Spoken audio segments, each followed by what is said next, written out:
1 week following a win over Bastrop and securing a 3-1 overall record in District 13-5A. The Eastview Patriots are looking to continue their winning ways as they go on the road for a Thursday night matchup against another team fighting for a playoff spot in District 13-5A, the Glen Grizzlies. Good evening, everyone, and welcome to AC Bible Stadium here in Leander, Texas, where the Eastview Patriots are set to take on the Glen Grizzlies. I'm Travis Banks. Joined alongside me, as always, is my broadcast partner and colleague, Mr. Michael Francis. And Michael, last week, Bastrop, winless in district, came into Eastview's home stadium and gave them a heck of a fight. Eastview barely able to pull that game off with a victory, and it was all because the defense forced a couple of major turnovers, specifically at the end of the game, an interception made by Tyler Wagner that secured that W for the Patriots. Patriots have now won 2 games in a row and are looking to secure a playoff spot tonight here on the road. Yeah, that would be a great get if they can take care of business versus Glen tonight. They do have some common opponents, I believe, in the district, and the Patriots, if they will just do what they've been doing, Travis, they can win this game tonight. They faced a juggernaut last week unexpectedly in a district winless, or actually a one-victory win on the entire season, Bastrop Bears, and they just came in and really tried to take it to the Eastview Patriots, but the Patriots rose up to the occasion, and they were able to make critical stops at key moments in the game and come out with that victory. Indeed, they were 28-21. Actually, the last couple of games for Eastview have been fairly close. A couple of weeks back, it was Elgin, Eastview winning that game by a touchdown. The 2-point loss to Brenham the week after that. The only real blowout score was 2 weeks ago when the Patriots were last on the road at Cedar Creek, winning that ball game by a score of 39-0. As for Glen, they are coming off of a loss last week to Elgin. I'm hesitant to say a historic loss, but it was a pretty big morale-killing loss for this Glen Grizzlies team. They held a lead over Elgin by a pretty substantial margin at halftime and well into the third quarter. Elgin, however, making a comeback when I believe it was 17 straight points scored by Elgin to win the ball game, 41-22. Glen's other scores 2 weeks ago, they defeated Conley by a score of 21-14. Common opponent in Bastrop being Glen won that game against Bastrop by a score of 30-6. However, the week before the Bastrop win, Glen lost on the road at Brenham by a score of 35-14. So a couple of common opponents mixed up in there. On paper, it would appear that Eastview might be maybe a field goal better or something like that, but that is why the games are played. Anything can happen, especially in these Thursday night football games when the players are coming off of just about 6 days of preparation, one less than usual. Yeah, they do have that shortened week being played on Thursday night, but they'll gain that back next week because they're playing on Thursday night next week, so they get the 7-day stretch next week, get back to kind of a regular. This was a schedule change, which we mentioned in our game last week, that this game was actually supposed to be played on December 4th, but thankfully Coach Peacock got in touch with me on Saturday morning to let me know that there had been a district change for this game, and they moved it to tonight. So good thing we got that, and so we apologize to you folks for giving you some bad information last Friday night. But he assured me that there were no other changes for the week. So if Eastview will come in and take care of business tonight the way they went into Memorial Stadium in Bastrop versus those Cedar Creek Eagles, they'll get the job done. Exactly. It's as has been standard for Eastview the last couple of weeks. If they can get their ground game going and get their defense to create turnovers, they should easily be able to get that W and secure that playoff spot. However, Glen is a very formidable opponent. They've only played twice in recent years, Glenn came out the victor in both of those games. 2 years ago in 2018, Eastview, they played Glenn at this stadium. Glenn won that game by a field goal, 35-32. And, of course, last year back at Birkelbach Field, Glenn again coming out the victor, 35-28. So Eastview at least has been consistent in the points they've given up to Glenn. Right. They're looking to lower that number by a significant margin today. Now, last year being the inaugural year of Coach Feacoch with the Eastview Patriots, so we're coming into his second year, and you're starting to see those changes take place among this group of young men. They're really bought into this program. They're really listening to their coaches and allowing themselves to be coachable, allowing the coaches to direct them and make in-game adjustments that have been successful for the Patriots all season long, and we've seen that. And I want to share with you, as Coach Feacoch reached out to me again this week, an email that he sent me. And this was his thoughts on what he's seeing so far. He said, "We saw a team battle for every inch last week. We talk in our program about playing one play at a time and not looking at the scoreboard. We want to win each one-on-one battle on each field or on the field each play.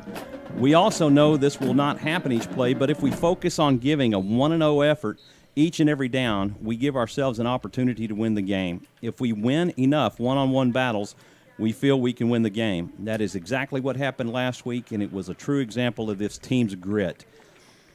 Coaches made the adjustments needed, and the kids played one play at a time.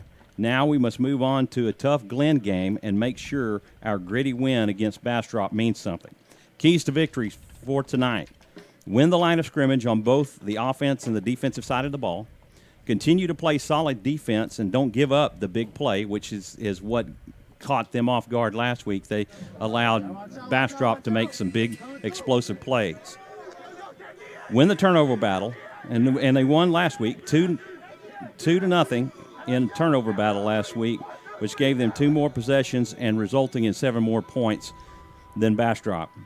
We continue to see this team grow. I believe we are starting to play solid football, and we must be our best against a very talented Glen team. Glen's strength lies within their offense and defensive line. We must be solid on the offensive and defensive line to give us the best opportunity to win. We are getting a couple of offensive weapons back this week and feel that will help us to be more dynamic. These guys will help us with depth on the defensive side as well. It has been exciting watching our defense improve each and every week. Our guys just battle each week. I believe our guys just live by a bend but don't break philosophy. When we need to be in the right spot to make the play, we get guys there. I think we are running to the ball better than we ever have and getting a lot of guys to the ball. If we continue to do this, we give ourselves an opportunity to win. I am proud of this team and enjoy getting a chance to coach them each and every week."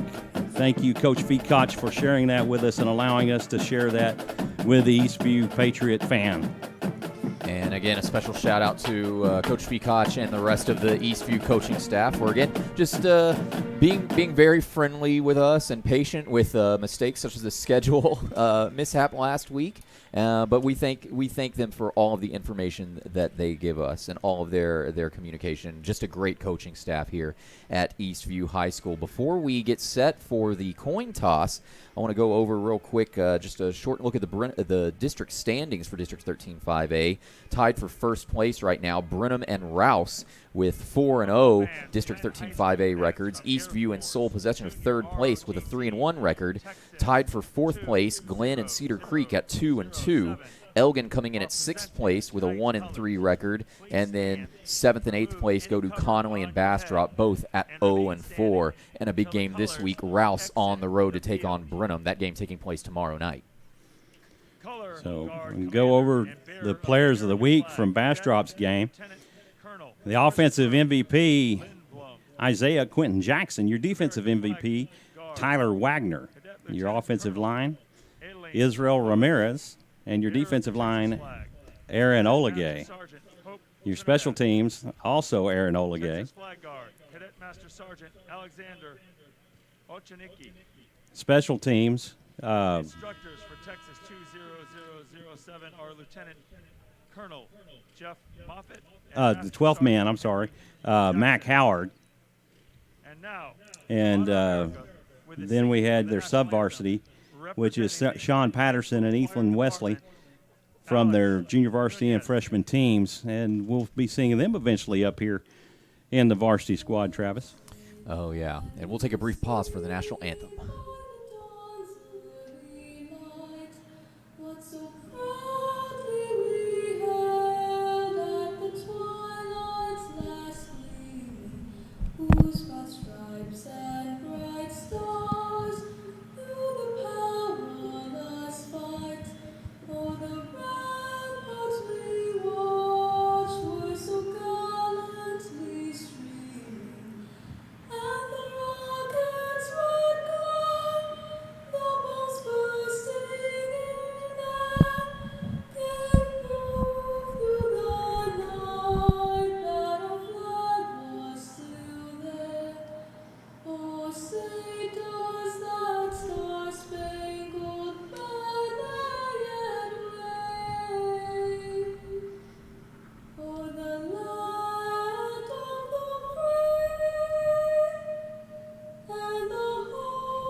Well, it's football time in Texas as we're set to get this game underway. Your Eastview Patriots versus the Leander Tom Glenn Grizzlies here at AC Bible Junior Memorial Stadium in Leander, Texas.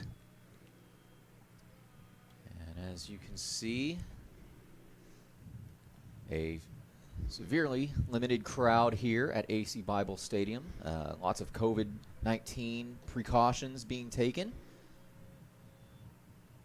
So if you're stuck watching at home, if you weren't allowed in the stadium, we thank you very much for tuning in, especially on such short notice for this Thursday night broadcast of Eastview Patriot football here on SHN Sports. For tonight's game is TJ Cherubou.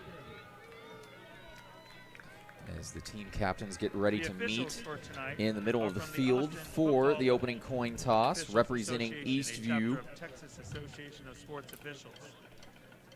Referee Ethan Hopkin. Umpire Johnny Horos. Head linesman Representing Richard Eastview will be number Bowles. 50, who I do not Line judge have on my Christopher roster. I apologize for that. Back judge He has Brett on his Wagner. list Field judge Cole David Wright. Smith, Side judge Derek King. and I wonder if Cole may have had a jersey change. 25-second clock, Jason Adams.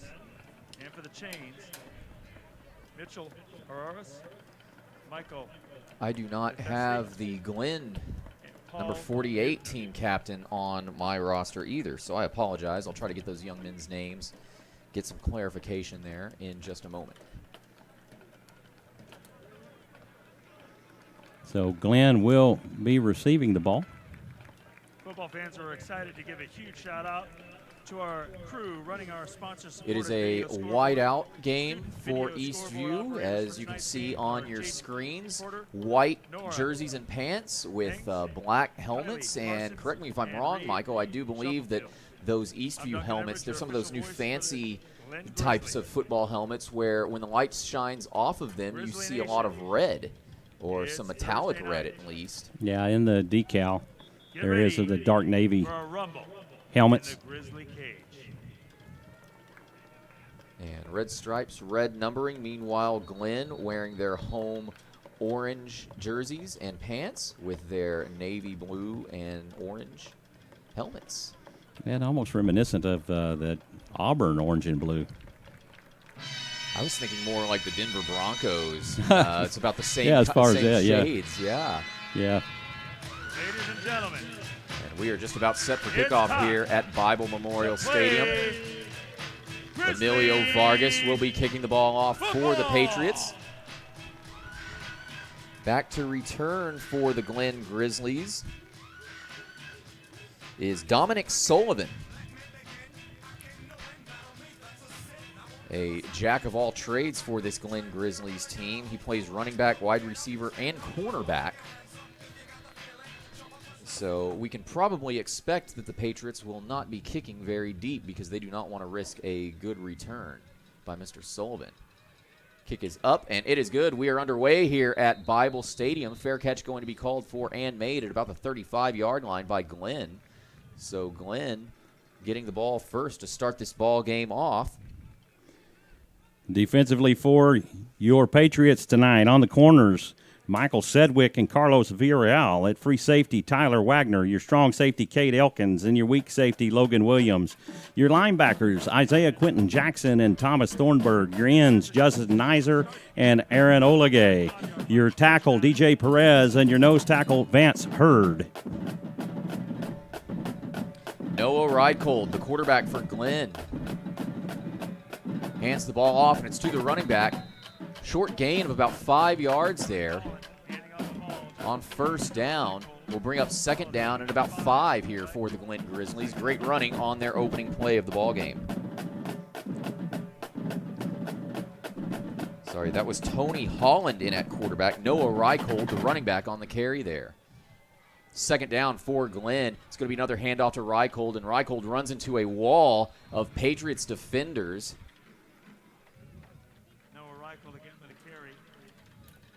Tackle made by Eastview by Tyler Wagner. That'll bring up third down and about 4 for the Grizzlies.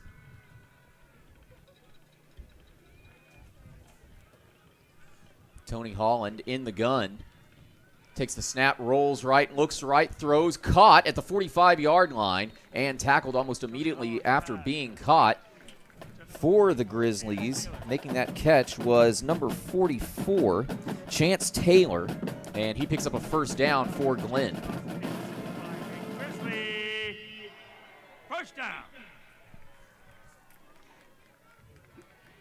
So the first pass attempt for the Glenn Grizzlies is a completion, and it picks them up a first down. It'll be 1st and 10. Ball will be spotted at the 46-yard line of Glenn. It's a handoff to Reichold, and he rushes up the right hash mark, runs into a pretty big wall of Patriots defenders. He'll gain a solid 3, maybe 4 yards on that carry. Logan Williams on the tackle for the Patriots. This will be second down for Glenn.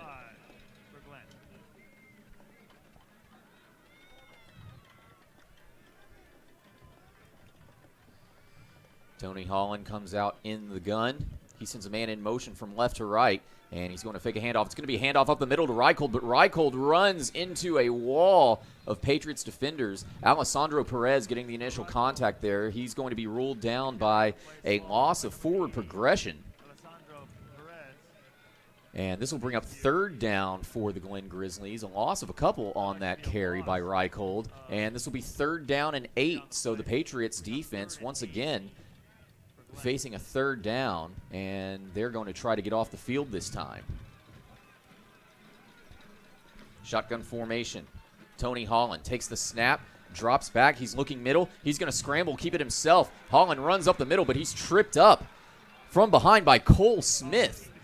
Right at about the 50-yard line. Nowhere near close enough to get the first down, so this will set up a fourth down situation for Glenn. And they're going to send their punting unit onto the field after initially setting up their offense. Yeah, that was an outstanding effort by the Eastview Patriots as the quarterback saw that opening as he saw the line collapse around him and started to take up toward the middle of the field, and Eastview able to get a handle on his jersey to bring him down. So Glenn is going to fake a punt, and this is Noah Reichold on the carry. Gain of a couple, but still not enough for the first down. He crossed the 50 into Eastview territory, but needed to make it to the 44-yard line. He couldn't even make it to the 45-yard line, so Noah Reichold tackled. It'll be a turnover on downs, and Eastview will take over near midfield with some really good field position. They will take over on their own 47-yard line, 1st and 10. So about 4 yards short on that carry by Noah Reichold. Now we'll get our first look at the Eastview Patriots offense. Quarterback Peyton Adams comes out in the shotgun formation. He sends a man in motion. It's Jerry Barone from right to left. Adams takes the snap, rolls right, looks right, throws right, and intended for Charles Ross. Just sails over Ross's head at about the 35-yard line. That'll bring up 2nd and 10 for the Patriots. Michael, we didn't mention this during the pregame, but Charles Ross back into the lineup, and he's expected to do some great things tonight. Yeah, that's one of the things that Coach Feacock was talking about with the team, getting some people back healthy. 2nd and 10. Adams under center, fakes a handoff, looks right, throws right. It is caught at about the 45-yard line by Jacob Martin. And Martin picks up a solid gain, making his way into Glenn territory, tackled just shy of the 45-yard line. This will bring up 3rd down and about 4 for the Eastview Patriots. 3rd down and 3, officially.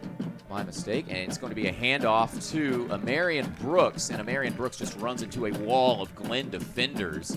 Can't get anything going with that run attempt up the middle. Loss of about 2 yards on that carry. The Eastview will now be facing a 4th down situation.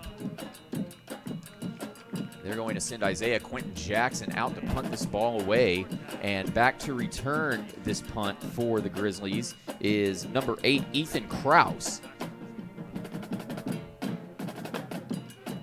Isaiah Quentin Jackson's punt is up. It's got some hang time.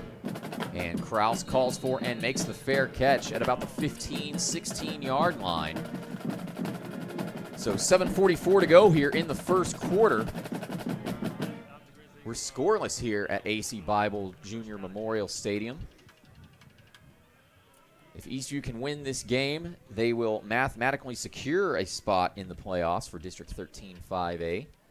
Glenn, of course, just 1 rank below Eastview in the district standings and looking to get back on the winning track after giving up a huge lead in a loss to Elgin last week.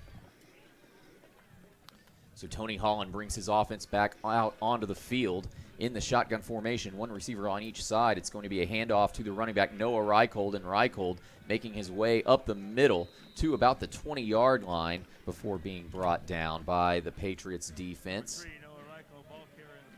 On the tackle for the Patriots was Vance Hurd. And so this will bring up 2nd down, a solid gain of about 4 yards on that carry by Noah Reichold. Brings up 2nd and 6 for the Grizzlies. Holland in the gun, takes the snap. It's another handoff to Reichold, who tries to get around the edge on the left side. And he's immediately hit by some Patriots defenders and brought down a couple of yards shy of the 1st down marker. This will be 3rd down and very manageable for the Grizzlies. It'll be 3rd down and 3. Tackle made by Aaron Olage. Aaron Olage, I'm sorry. 3rd down, Glenn. Holland in the gun. Takes the snap, and it's a handoff to the running back, who tries to get around the right side, but great penetration by the Patriots defense, and he'll be brought down far beyond the line of scrimmage. Eastview number 50 making the tackle, the team captain there. And we'll get his name for you as soon as possible. This will bring up 4th down for the Grizzlies and a punting situation as they are deep in their own territory. Yeah, I really can't see them trying to maneuver a fake punt on this end of the field. You know, maybe when you're closer to midfield, but not when you're in the shadows of your own goalpost. And this will be Noah Reichold punting the ball away for Glenn, and that will roll out of bounds at around the 50-yard line. Not a lot of hang time there, but Isaiah Quentin Jackson was back deep to return for the Patriots, and you know Glenn did not want to punt that ball away to him. No, obviously not. And he's dangerous in the open field. So 5:59 to go here. We are still scoreless in this ball game. Eastview will get their 2nd offensive possession of the night as they try to establish this running game with Amarian Brooks in at running back. Peyton Adams in the gun. He's going to send a man in motion from right to left. Adams going to fake a handoff and keep the ball himself, but he's going to be swallowed up in the backfield for a huge loss. Making the tackle for the Grizzlies was A.J. Click. This will bring up 2nd down and long for the Patriots. Officially 2nd and 13.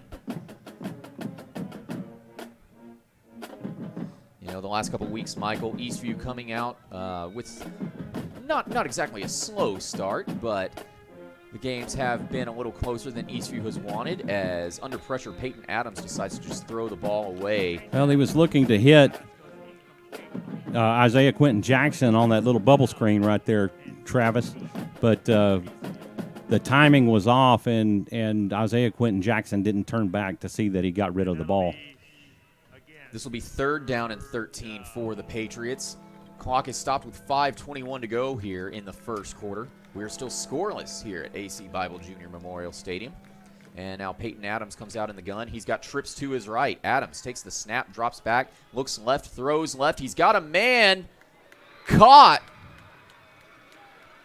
They're saying he juggled it and was out of bounds. So that my pass goodness, that is was going a to fall incomplete. That was a great catch by Michael Sedgwick. I thought he had control of the ball going out, but it was on the Grizzlies side of the field, and the coaches were adamantly saying that he didn't have control, and the referee bought it. So Peyton Adams, that would have been a huge completion had that stood. Instead, it's going to bring up 4th down and very long, so Isaiah Quentin Jackson out to punt this ball away.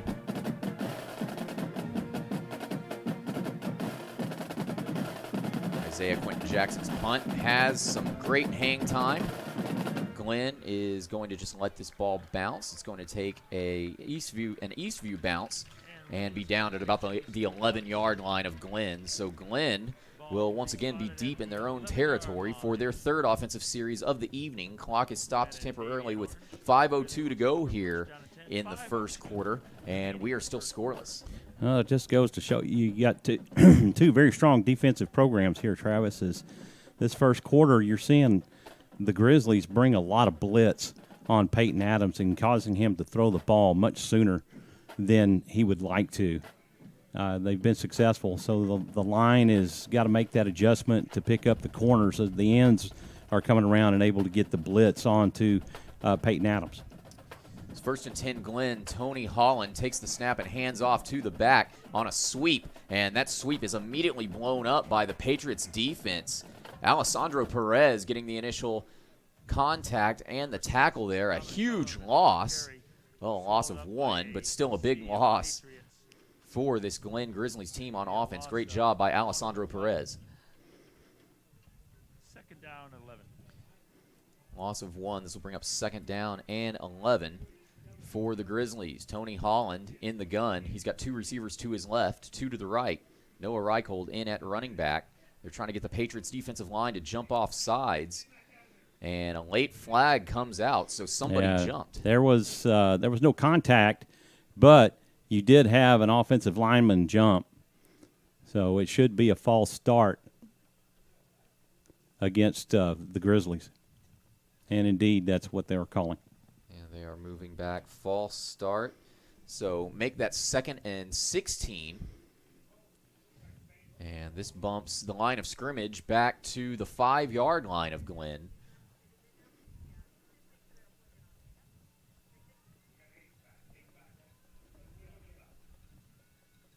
Patriots defense is inching closer. Holland takes the snap and hands off to the back on a jet sweep to the left side. Nothing going on that carry, however. That was Joshua Contreras on the carry, and he's brought down. No gain on that play, so it'll bring up 3rd down and 16 here for the Grizzlies. I'll tell you what, you're seeing a lot of speed on this Eastview Patriot. They swarm the football. He gets by one guy, you got about 3 other guys that are in hot pursuit. Holland on 3rd down takes the snap, looks right, throws right, pass is nearly intercepted.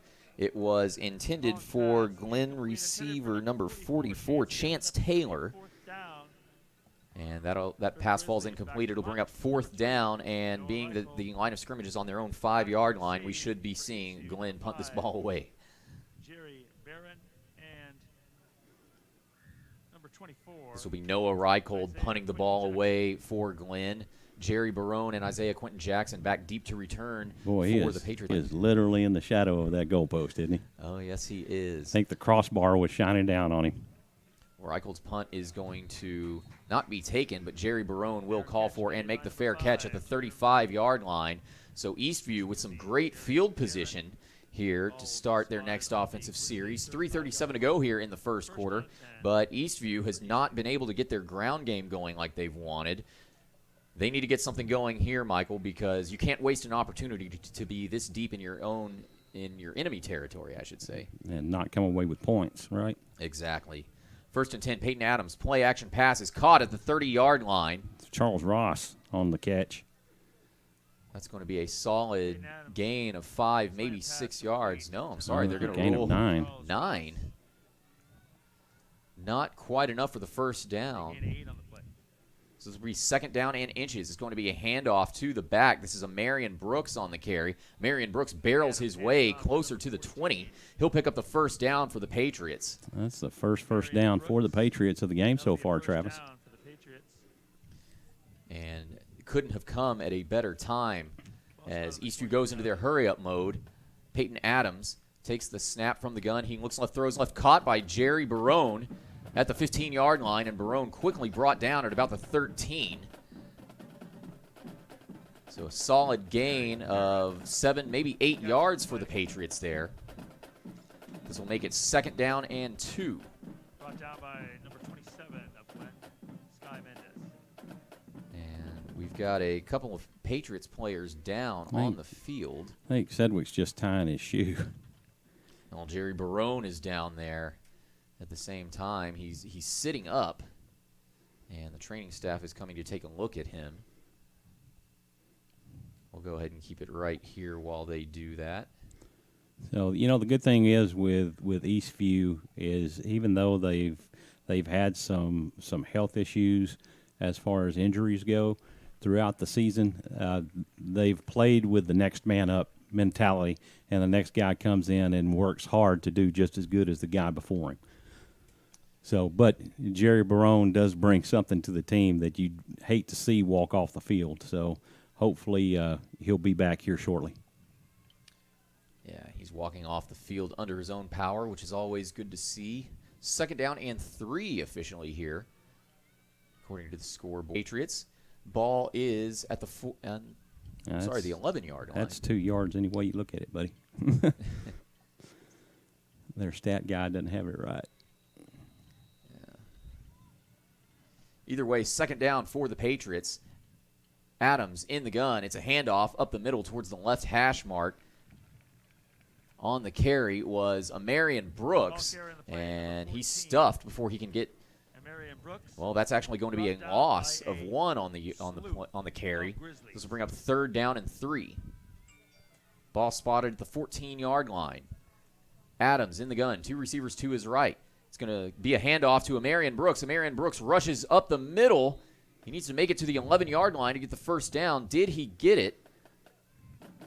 The referees so far say no. He was about a yard short. So this will bring up a 4th down situation. 4th and 1 for the Patriots. 2:03 and counting to go here in the first quarter, and the Patriots are going to go for it this deep in Glen territory. Adams in the gun. They got a man to jump off sides. A flag comes out. It's going to be a free play for the Patriots. They attempt a pass to Charles Ross into the end zone. A fade route falls incomplete, but this should be a Patriots first down. After the penalty, it was the defensive end for Glenn who jumped off sides. Yeah, he was looking to bring that blitz, which is why he's been very good at it all night long. He's been trying to move on the snap of the ball, and he just kind of got a little early that time.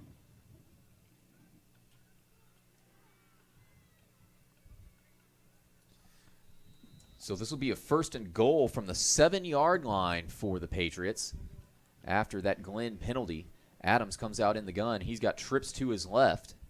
Charles Ross, the lone wide receiver, on the right side. But before the Patriots can get set up, it's going to be a timeout with a minute here in the first quarter. We'll go ahead and take this timeout with them. Stay tuned. We'll see if Eastview can make it into the end zone. They're facing a first and goal from the 7.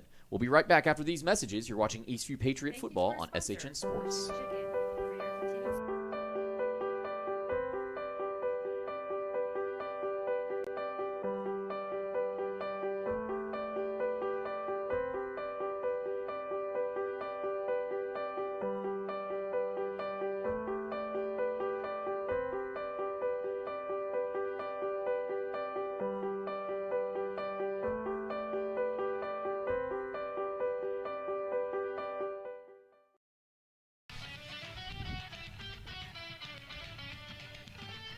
Back here at AC Bible Junior Memorial Stadium, a minute 51 to go here in the first quarter.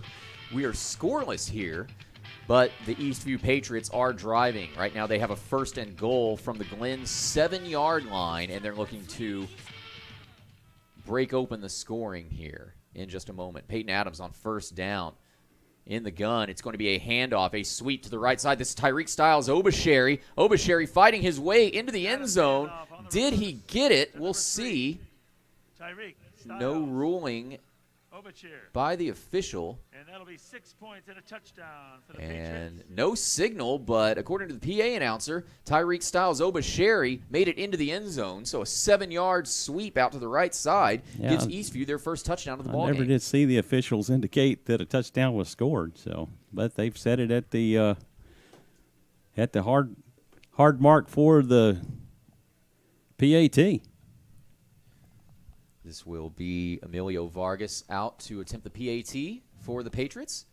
Vargas's kick attempt is up, and it is good. So just like that, a 7-yard run by Tyreek Styles Obasheri gives Eastview their first lead of the ball game. They lead it 7-0 here. We'll take a brief commercial break, and when we return, we will have Glenn's response to Eastview's touchdown. Stay tuned. You're watching Eastview Patriot football on SHN Sports.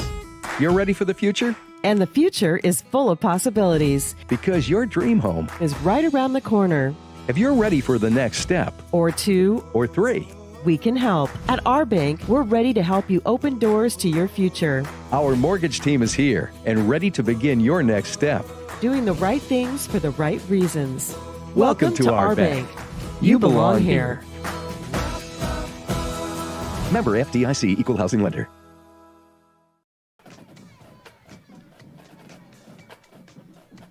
Welcome back, everyone, to AC Bible Junior Memorial Stadium, where your Eastview Patriots have just taken a 7-point lead over the Glen Grizzlies. As the Patriots get set to kick this ball off, back deep to return for the Glen Grizzlies are Josh Contreras and Dominic Sullivan.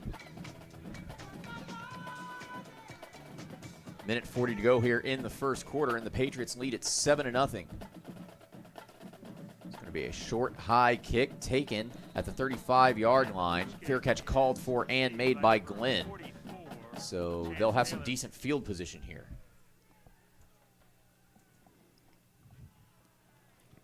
Actually, the one doing the kickoff has been Carlos Villarreal. And your football Grizzlies will take They line up for Vargas to kick, but first down and 10. Villarreal's actually doing those little pooch kick-ups, Remaining in the the shallow ones for this one. So interesting that they've opted to do that. First and 10 for Glenn. Holland is going to throw left, and it is caught at about the 40-yard line and forcing his way close to the 50 before being pushed out of bounds. Tony Holland's pass complete to number 8, Jaden Simpson. To Dodging Jaden the chains Simpson. across the field to move. And That show puts you him how strong these defenses are, Travis. That's only the second first down for the Grizzlies tonight. It's been a very defensive game. This is reminding me of that game Eastview played against Weiss High School last year in Pflugerville, the one that got delayed by a day because of thunderstorms. As Holland on first down hands the ball off, trying to and tackled at about the 50-yard line. Hand off to number 3, Noah Reichel. That was Noah Reichold on the carry. Saddled up by a pack of Patriots. Looks like Vance Hurd was the Eastview Patriot that got the initial contact there. He was also the last player to get up. A gain of 5 on the play. So we'll Second call down, him 5. for the tackle. 5-yard rush by Reichold on that carry. Brings up second down and 5, Glenn. Glenn, you're going to come out in the shotgun now. 2 receivers to the right, 2 running backs out as well. This is going to be a handoff to the back on the left. Trying to get inside in that corner. Can't quite get Handoff there. goes number 2, Josh Contreras. Josh Contreras was on the carry there for Short gain on the Glenn. play. Brings up third down and manageable for the Grizzlies. It'll be third down at about 3 as they enter Eastview territory. Holland sends a man in motion from left to right. fakes a handoff, and he's going to take the snap, roll out to the left side. Caught at the 45-yard line is the tight end, making his way to the 40 and tripped up under his own feet before he can cross the 35-yard line. That was for Glenn making the catch. Signifying a Grizzly. Well, we don't have him on our roster. My apologies. So picks up a first down for Glenn. Holland comes back out in the shotgun formation, 2 wide receivers on each side. Into the first quarter. That is indeed. And at the end of the first quarter, Glenn is driving, however, as Eastview leads 7-0 here as we transition into the second quarter. We'll be right back after these messages. Stay tuned. You're watching Eastview Patriot football on SHN Sports. You know, some people only talk about social distancing like it's a bad thing. But as the day tripper traveling all over Texas, and with a Don Hewlett truck or SUV to take me anywhere I want to go, social distancing isn't really that bad at all. So, how far away is your Don Hewlett Chevrolet going to take you? Find new roads in Georgetown and at donhewlett.com. Don Hewlett, Texas True.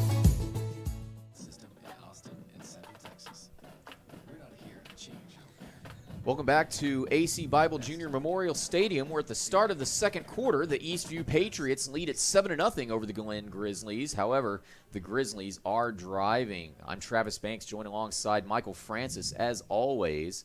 This will be 1st and 10 for the Grizzlies. The ball is on the Eastview 38-yard line, and the quarterback Holland takes the snap, drops back, throws left, and caught inside the 10. Nearly intercepted by Eastview's Carlos Villarreal. I don't know how he did not intercept that, to be honest with you, because he was in front of the receiver, and it just happened to go right between him. That was Dominic Sullivan making the amazing catch for Glenn. Villarreal on the tackle as well, the lone man in coverage, a touchdown-saving tackle. This will be 1st and goal for the Grizzlies. Holland in the gun. He's going to hand the ball off to the back, who is swallowed up by that Patriot defensive line. And they're going to rule the ball carrier down by loss of progression. Loss of forward progress. Stonewalled by a quorum of Patriots. This will bring up 2nd and goal. The ball will be spotted at the 7-yard line. So not unlike the situation Eastview faced when they scored their first touchdown, a 7-yard run on 2nd and goal from Tyreek Styles Obasheri. Gave Eastview the lead. It'll be 2nd down. Holland's going to take the snap, roll out. He's going to keep it himself and waltz right into the end zone untouched. Holland gets 6 points from 7 yards out, and we are a PAT away from having a tie ball game.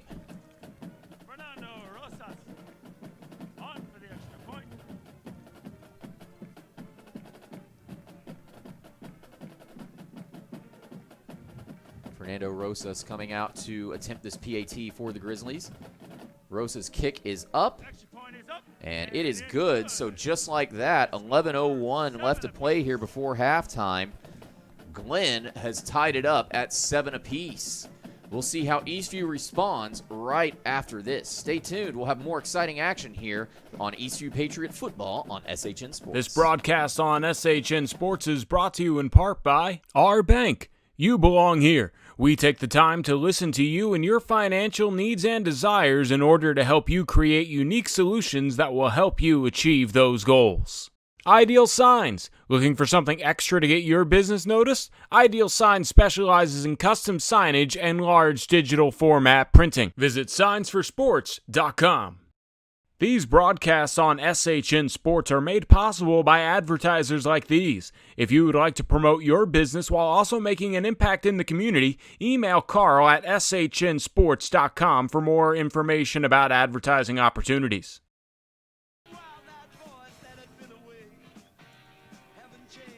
Welcome back as we're set to get things back underway.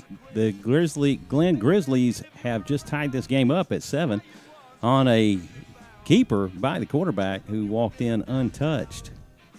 So an impressive drive by the Grizzlies on that play, Travis. Yeah, I don't think that was a designed quarterback run, but it looked like the quarterback Holland took matters into his own hands. He was rolling out to the right side. I believe he was intending to throw the ball into the end zone. Saw that none of the receivers he wanted were open, and saw he had a lane, and he was able to. He got some great blocking up front. He was able to rush it in for 6 points. And now we are tied at 7 apiece, 11:01 before halftime here. Glenn kicking the ball away. Fernando Rosas back deep to return for the Patriots. Isaiah Quentin Jackson.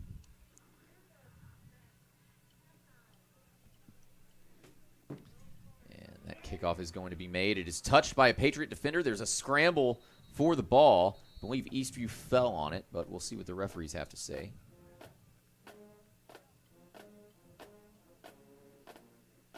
It's just that weird bounce off the nose of the football that bounced away from the receiver. Eastview does maintain possession. I say dodged a bullet right there. Indeed For they sure. did. I was thinking reminiscent of last week. It's like, that's a live ball, guys. You can't. And you heard the coaches next to us. They're in the booth next to us. And they were like, jump on it, jump on it, jump on it. So this will be 1st and 10 Patriots. Ball at their own 28-yard line. Peyton Adams takes the snap. It's a screen pass. It is caught by Jacob Martin at the 30-yard line, and Martin makes his way to the 35 before being brought down. Nice solid gain of about 7 will bring up 2nd down for the Patriots. That's good enough for a Patriot first down. Well, the PA announcer claiming that the Patriots got a 1st down on that play, but they did not. He's correcting himself there. And on 2nd down, it'll be a handoff to Isaiah Quentin Jackson, who just runs into a wall of orange jerseys up the middle. Might have lost a yard or 2 on that carry. This will bring up 3rd down for the Patriots. Patriots having a hard time getting the ground game established.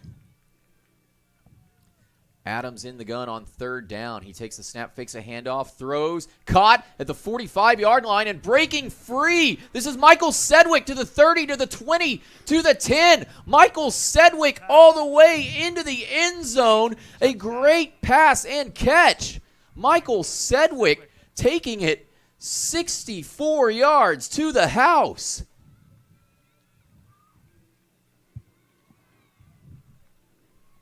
Correction, 66 yards. What a play on the slant route to Michael Sedgwick. Now, that's how you answer that, Travis.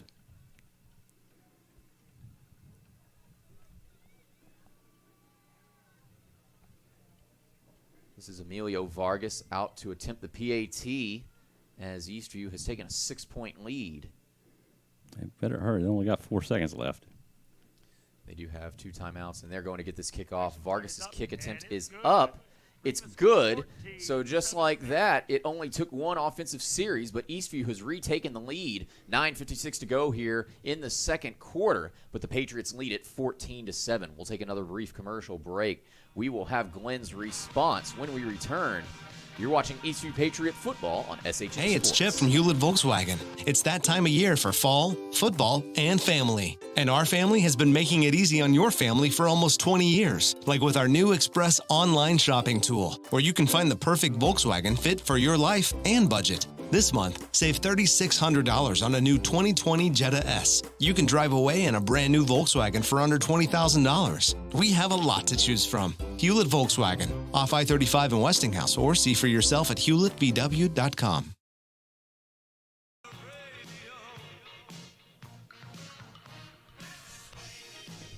Welcome back. We're set to get this ball kicked away where your Eastview Patriots have taken a 14-7 lead over the Glen Grizzlies here with 9:56 remaining in the first half.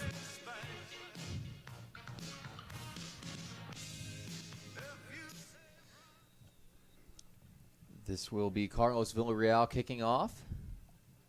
Short, high kick's going to be taken by one of the upmen, or at least calls for a fair catch at the Glen 45-yard line. So Glen will set out on offense, trailing by 7 points once again.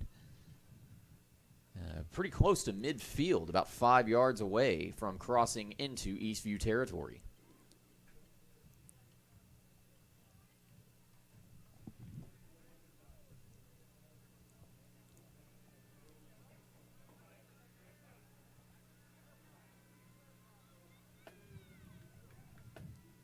Holland back out at quarterback for the Grizzlies. 2 wide receivers on his right. He's going to send one in motion from right to left, and he's going to hand off to the back. Noah Reichold.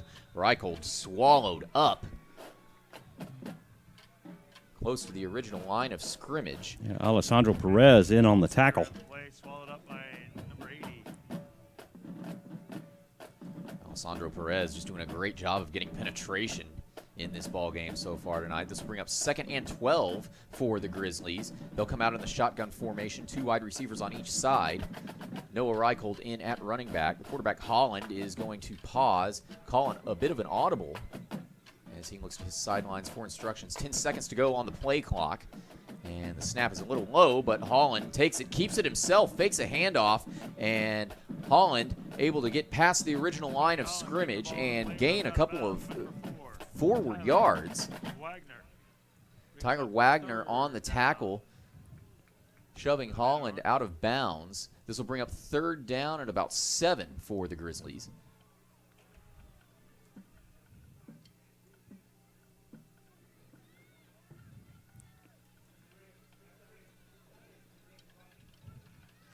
Clock temporarily stops with 9:06 to go here in the 2nd quarter. Patriots leading at 14-7. And now Holland takes the snap, rolls out to the left, throws caught at the 50-yard line, and immediately brought down is that Glenn wide receiver, Thomas Thornburg on the tackle. Tackle made by number 13 of the Patriots, Emilio Vargas. I'm sorry, Emilio Vargas making the tackle. Brings up 4th and 3 for the Grizzlies. Saw Thomas Thornburg in there too. This is 4th down for the Grizzlies, and they're setting up to punt this ball away, but they tried a fake punt earlier in the 1st quarter on their first offensive series, and that did not go as they intended it to. Isaiah Quentin Jackson will be back at the 25-yard line to return this punt, and Noah Reichold will indeed punt this ball away. It's going to sail inside the 10, take a Glenn bounce inside the 5. It'll be down to about the 4-yard line.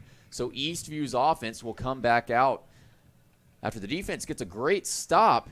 And Eastview coming off of a touchdown on their last offensive series, they'll have to march about 90-something yards to get into the end zone again, Michael. Yeah, it's a great defensive stop right there to get a 3-and-out against these Grizzlies and keep them off the field and hopefully pick up another touchdown along the way. That's what you'd like to see. 1st and 10, ball on the 9-yard line. So this would be a 91-yard scoring drive. Peyton Adams, another slant route, is caught at the 20-yard line. That is Charles Ross. He's tackled almost immediately, but he picks up a Patriots 1st down. Now the slant routes are working. That's where Michael Sedgwick picked up that touchdown on the previous play. So the Patriots get a bit of breathing room here. They're on the 21-yard line, their own 21-yard line. This will be 1st and 10. Peyton Adams in the gun. He's got 2 receivers to his right. It's going to be a sweep to the left side by Tyreek Styles Obasheri. And Obasheri gets the edge, makes it to the 30 to the 35, pushed out of bounds just shy of the 40-yard line by some Glenn defenders. But Tyreek Styles Obasheri able to pick up the 1st down. 2nd 1st down on this drive for the Patriots. Well, that's a dynamic that Obasheri brings to this squad. He's very fast and got very quick feet. Patriots will go hurry up. It'll be 1st and 10. Ball on their own 32-yard line. Peyton Adams takes the snap. It's another slant route. Caught. The 45-yard line. It's Michael Sedgwick again. Breaking free. Michael Sedgwick to the 30, to the 20, to the 10. Michael Sedgwick yet again. A 2nd touchdown catch on the 2nd series in a row. This time from 68 yards out. Well, that's just what he brings. He's been able to break away from tackles. And unfortunately for Glenn, they only had the one guy on him and no one else. A 7 lead over the Glenn Grizzlies as a short kick is fielded and down pretty much immediately. Fair caught. Close to the 40-yard line for Glenn. And again, the winner of this ball game will mathematically be in a very good position to secure a playoff spot. Eastview does lock in a playoff spot with a victory tonight, and so far, they're looking like a team that really wants it. They really do. They're playing with a lot of heart out there right now. defense is really starting to step up, and they're shutting down the running lanes. A phenomenal team to watch. Holland for Glenn on 1st and 10. He's going to keep it himself, rolling out to the left side. He crosses the 40-yard line, brought down at about the 41, 42-yard line, brought down by Thomas Thornburg. Clock will continue to tick. 7:15 to go here and counting in the first quarter, or the second quarter, I should say, the first half. Get a 4 on the play, 2nd down and 6. Holland in the gun on 2nd down and 6. Hands the ball off to Noah Reichold. Reichold running up the right side, and he's swallowed up. Can't quite get the edge. With the ball carry. That is Emilio Vargas on the tackle. Tyler Wagner of the Patriots bringing a 3rd down. And this will bring up 3rd down and 4 for the Grizzlies. So if the Patriots defense can get a stop, they will be in fairly good position for their next offensive series. No, it's not Georgia. Georgia satellite. And on 3rd down, Holland takes the snap, rolls left. He throws left. He's got a man. It is caught at the 30-yard line, but they're going to rule he went out of bounds. Looked to me like he got some feet in. Pass caught out of bounds. But unfortunately, we don't have review at the high school level, huh, Travis? Yeah. Pass intended for Dominic Sullivan. So the Patriots defense is looking there's like a flag on the play. All the way back at the line. It looks like it may have been a hold. Maybe it got declined. Well, facing a 4th down, the Patriots would want to just get close to move the chains, and indeed that's what's going to happen. They're going to cause a 3-and-out for this Glenn Grizzlies offense. Michael Sedgwick and Isaiah Quentin Jackson back deep to return this punt.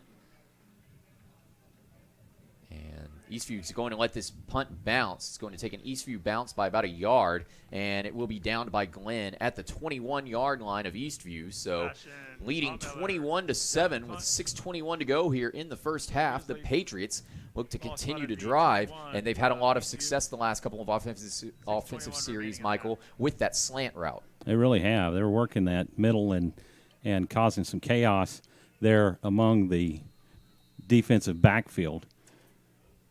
So great hang time on that punt, by the way, Travis. Their coverage was there when the ball came down. Peyton Adams in the gun for the Patriots now. He's going to take the snap on 1st down. Throws caught at the 30-yard line by Tyreek Styles Obashere.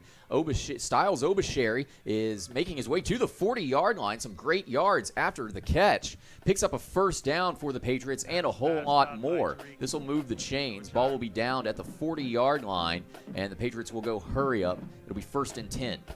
Well, you're seeing the conditioning right here, Travis, of this Eastview Patriot offensive line that is really starting to wear down this defensive front. Hand off to Marion Brooks. No. Actually, yeah, they did hand the ball off to Marion Brooks. A great job on the fake there by quarterback Peyton Adams. That's a tackle for a loss. It'll bring up 2nd down and long.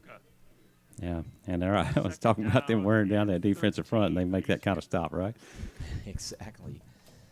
That's how it always happens. You always end up jinxing yourself. So this will be 2nd and 13. Adams in the gun, takes the snap, throws over the middle. He's got a man. Tyreek Styles Obashere overthrows the intended target.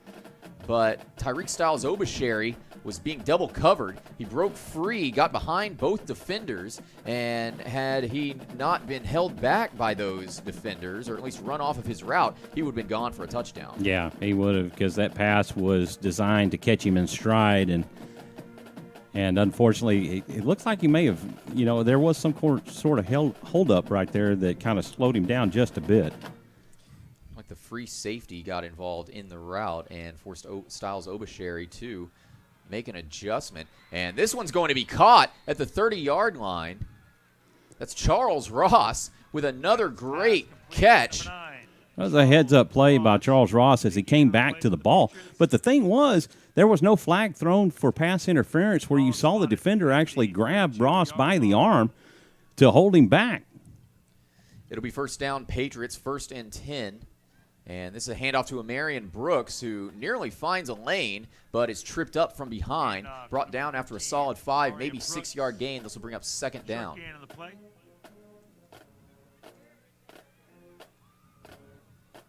It will officially be second down and 6 as the Patriots go hurry up. Another handoff to Brooks, and Brooks is going to be swallowed up in the backfield. Loss of about a yard on this carry. This will bring up third down and 7 for the Patriots as we are under 5 minutes to go here in the first half. Third down situation for the Patriots.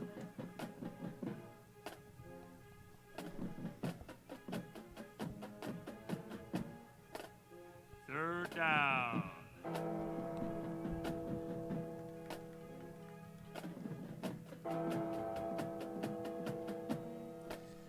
Third down for the Patriots. Adams takes the snap. He looks left. He's got a man heading into the end zone. Falls incomplete.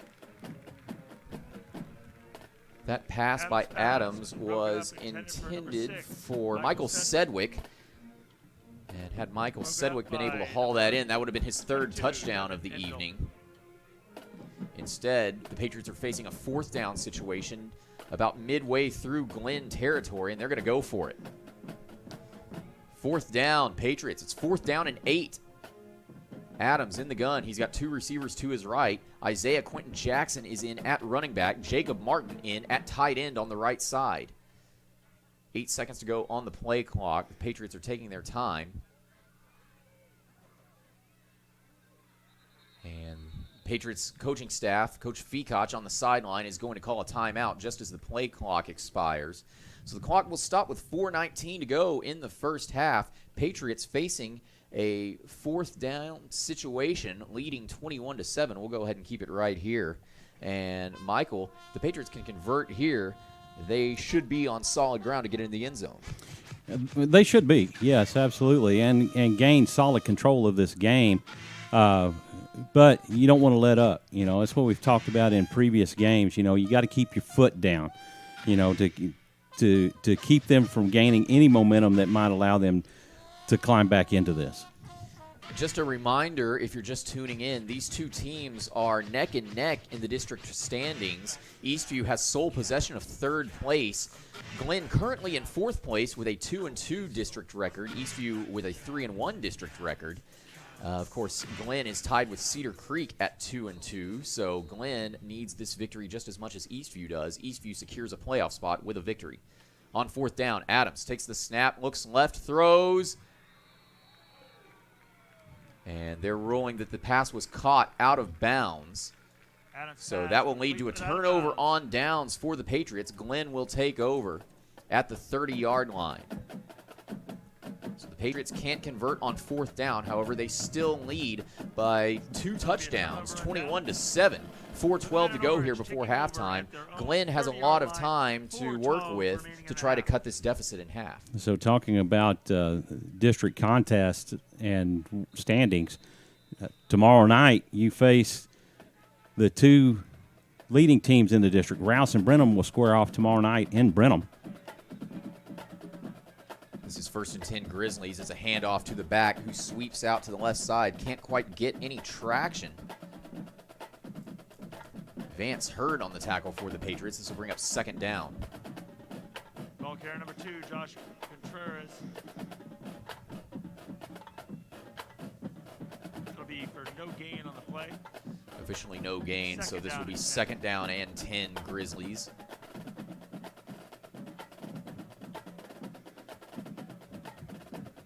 Holland in the gun, 2 receivers to his right. Holland takes the snap, drops back, throws over the middle, and the pass falls incomplete. It was intended for Josh Contreras. Falls incomplete, and this will bring up 3rd and 10 Grizzlies.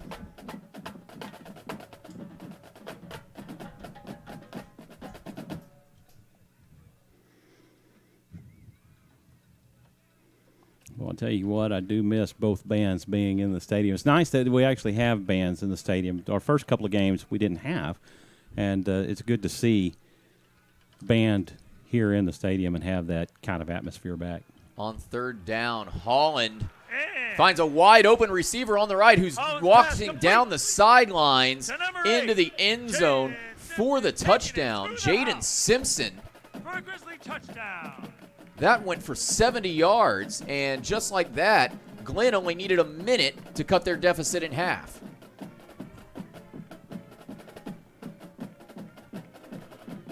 Now that's one of those big plays that Coach Feacock spoke of that you didn't want to give up here in this contest, and they did, and now they've climbed right back into it.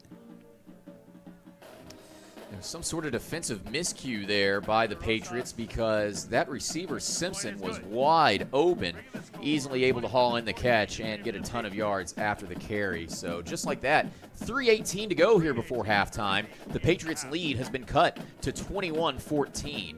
We'll have Eastview's response to giving up that touchdown right after these messages. Stay tuned. You're watching Eastview Patriot football on SHN Sports. Many of us yearn for the glory of the field, to quarterback our team to victory, to catch the game-winning touchdown.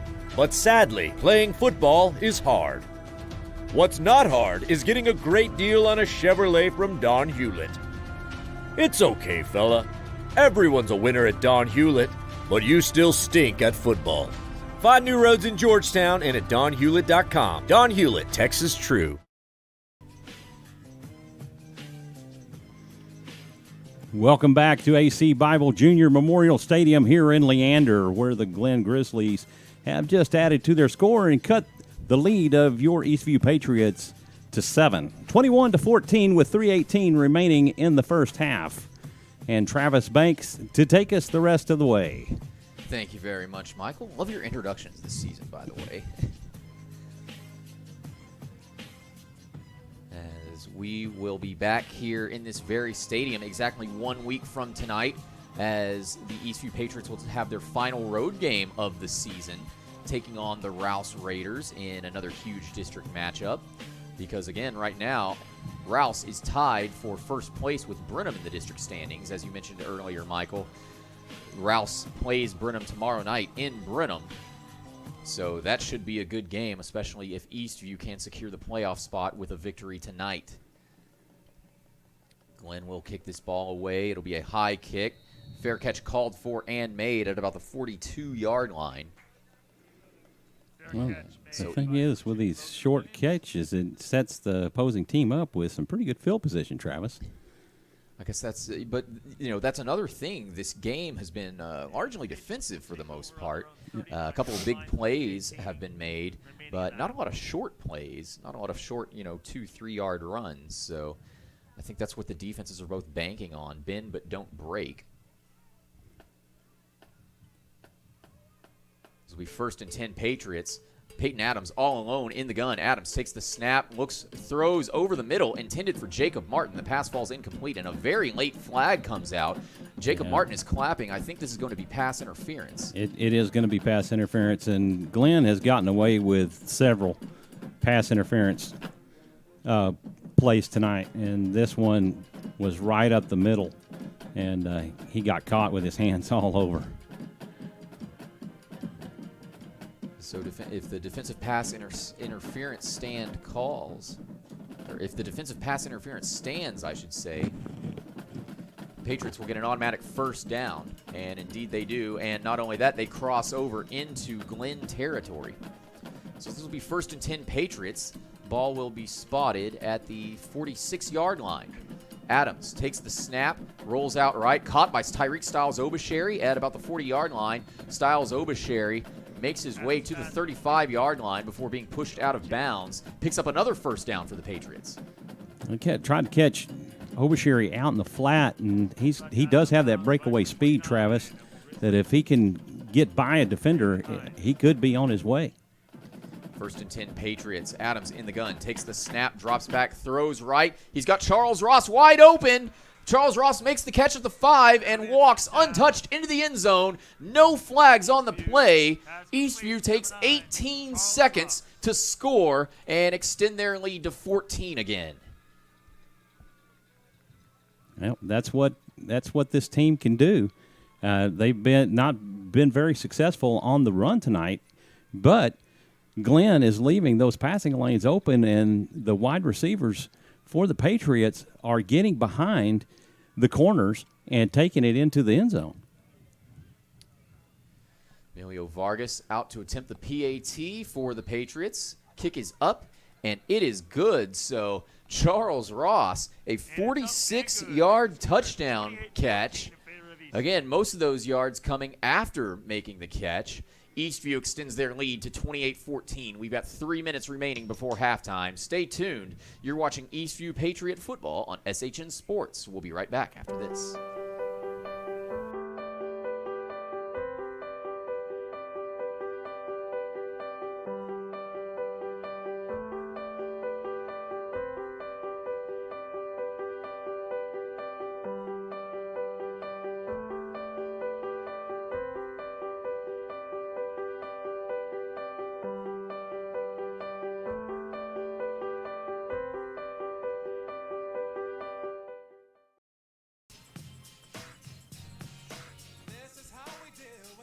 Welcome back to Eastview Patriot football here at AC Bible Stadium in Leander, Texas.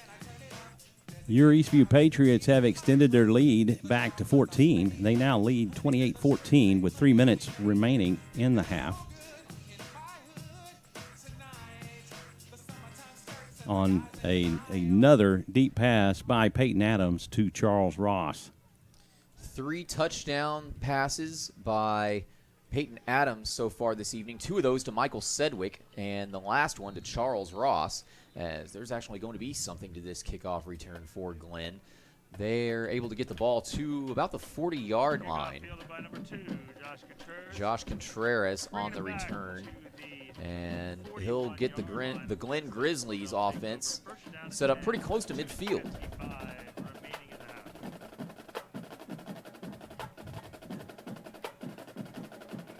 This will be 1st and 10 Glenn. Quarterback Holland coming out in the gun. 2 receivers on each side. He's going to look right, throw right. It is caught at the 40-yard line and almost immediately tackled after making the catch was Jaden Simpson.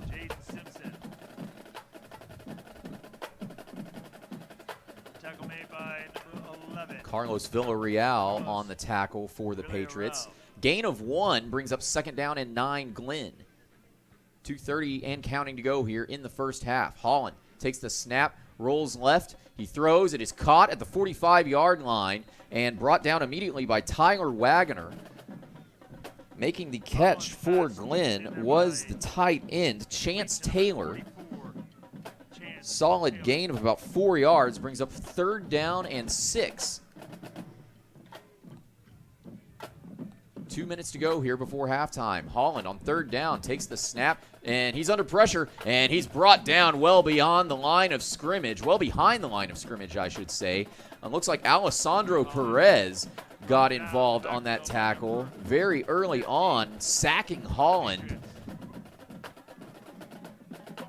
Major loss on 3rd down for the Grizzlies, and they're going to be forced to send out their punting unit. Looks like a timeout taken by Eastview. That is their 3rd and final timeout of the half. And they needed to use that last timeout there, stopping the clock with 1:54 to go here. You said a couple of minutes ago, Michael, when we were talking about this, the Patriots can't really afford to let their foot off of the gas, and that's what using that timeout calls. They want to get a 2-minute drill in here before halftime. No, you got to get on the field, and you got to keep your starters going. Get into that playoff mode right now. You got to get that mindset. So these guys are getting that experience and staying in there, unless it's a blowout, and then you're looking at bringing those other guys in. But you want these guys to be well conditioned to play at any level. Isaiah Quentin Jackson back deep to return this punt, along with Tyreek Styles Obasheri, but the ball will bounce in the direction of Isaiah Quentin Jackson, and it'll roll out of bounds at about the 23-yard line. So the Patriots will have to go about 77 yards to get into the end zone. They have 1:45 to work with here before halftime. They lead at 28-14, and you better believe they're looking to extend this lead, especially considering if they get a victory tonight, the Patriots will secure a spot in the playoffs. Of course, the final standings will be determined in a couple of weeks once the season actually concludes. Right. So keep your foot on the throttle and go. 1st and 10, they'll send Tyreek Styles Obasheri in motion from right to left. Peyton Adams rolls right, throws right, falls incomplete. The pass intended for Charles Ross. Adams' pass broken up by number 6. That was a great Sullivan, bringing up 2nd down and pass 10. breakup by Sullivan. Clock stops with 1:39 to go before halftime. This will be 2nd and 10 Patriots. Ball on their own 23-yard line.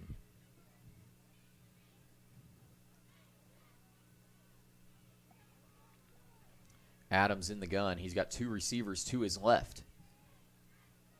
Adams takes the snap, drops back, throws over the middle, looking for Tyreek Styles Obasheri on a bit of a slant route, overthrew the intended receiver. Pass falls incomplete. This will bring up 3rd and 10 Patriots.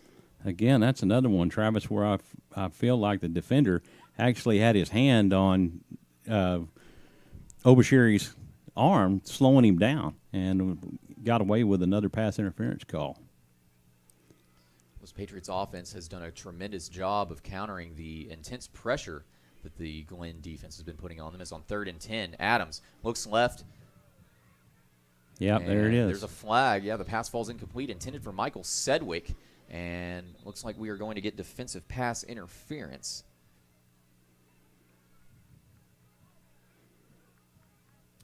That's Devin Indell, one of the free safeties for the Grizzlies.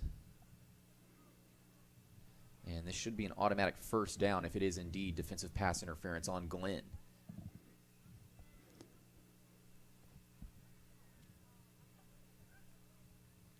And it is, and they're going to walk it off.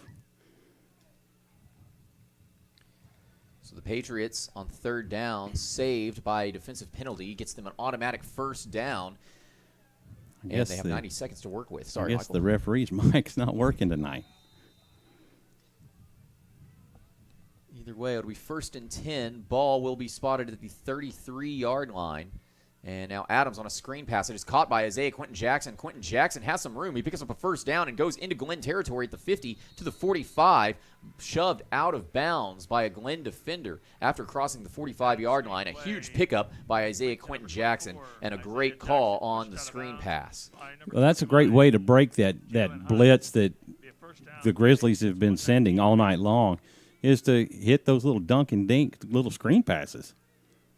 1st and 10 Patriots. Adams takes the snap, drops back, throws left. He's got a man. Pass falls incomplete. Again, intended for Michael Sedgwick. Intended for number 6. This will bring up 2nd and 10 Patriots. Following the incompletion.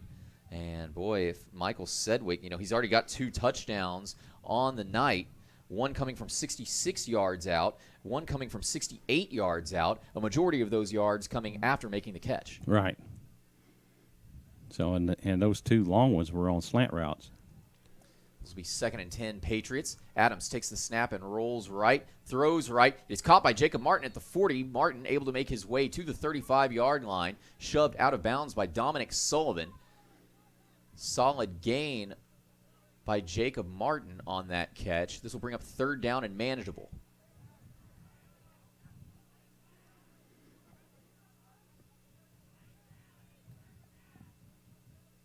That was officially a 5-yard gain by Jacob Martin. So this will be 3rd and 5 Patriots. Ball spotted at the Glenn 37-yard line. Adams in the gun. He's got trips to the left. Adams takes the snap, looks right, throws right, intended for Charles Ross.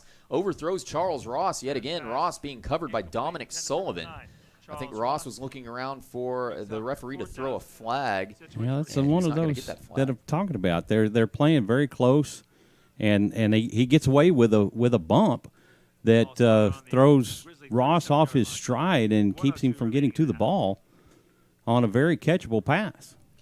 So the Patriots only able to run about a minute off of the clock. It is temporarily stopped with 1:02 to go here before halftime. The Patriots lead at 28-14.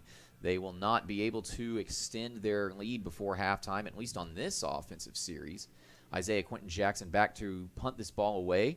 It's going to be a low kick Not a lot of hang time, but it is going to take an Eastview bounce, and the Patriots are going to be able to down it at the 1-yard line. Actually, it's just right at the goal line. Oh, man. I mean, that thing is just, the nose of the football is almost to the plane of the goal line. They are going to make the Grizzlies work for it here before halftime. The clock will stop with 52 seconds to go here. So we'll get a 52-second drill for the Glen Grizzlies, as the Eastview defense has done a great job the last couple of series of getting off of the field fairly early, including a 3-and-out on the last series.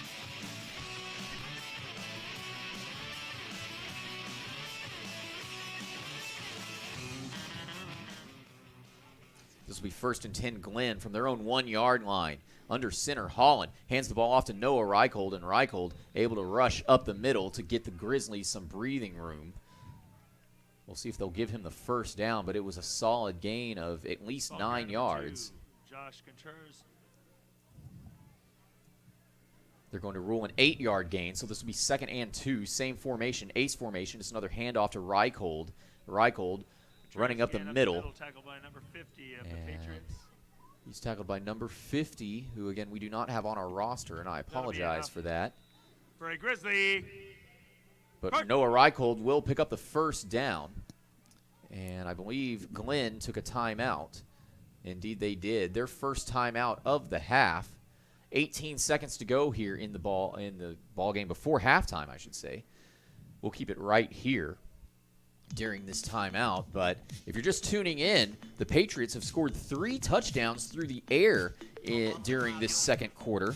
2 of those going to Michael Sedgwick off of slant routes from 66 yards out and 68 yards out. A majority of those yards by Sedgwick coming after completing the catch.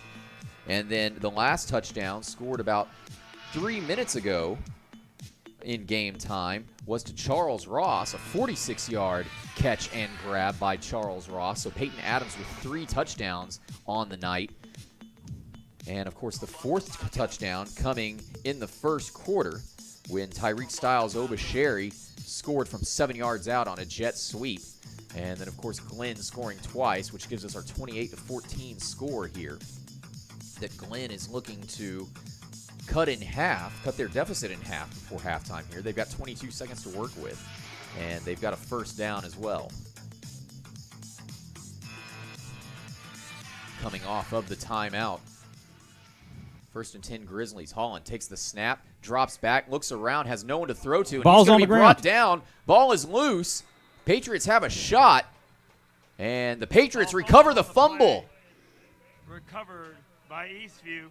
No flags.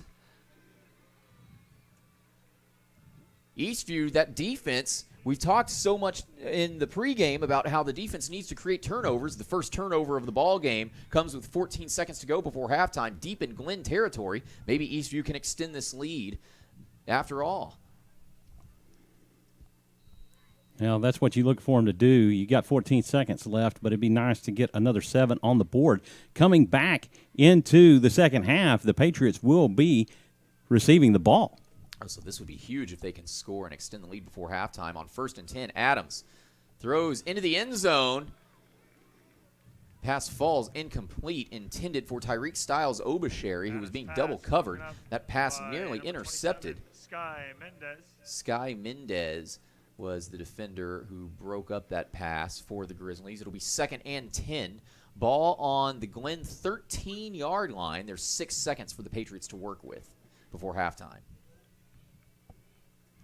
Here we go. Adams in the gun. 2 receivers on each side. 2nd and 10. Adams takes the snap, drops back, throws over the middle, intended for Isaiah Quentin Jackson. And I see what you mean about that. And that's the end of the half. Looks like there was a lot of jersey. No, this shouldn't be the end of the half. Grizzlies 14. They should be putting time back on the clock. The Patriots are not yet ready to leave the field. There was one tick left on the clock. There'll be 2 seconds left on the clock. They're going to give the Patriots an extra second, so 2 seconds left on the game clock. It'll be 3rd down, and this should be the final play before halftime.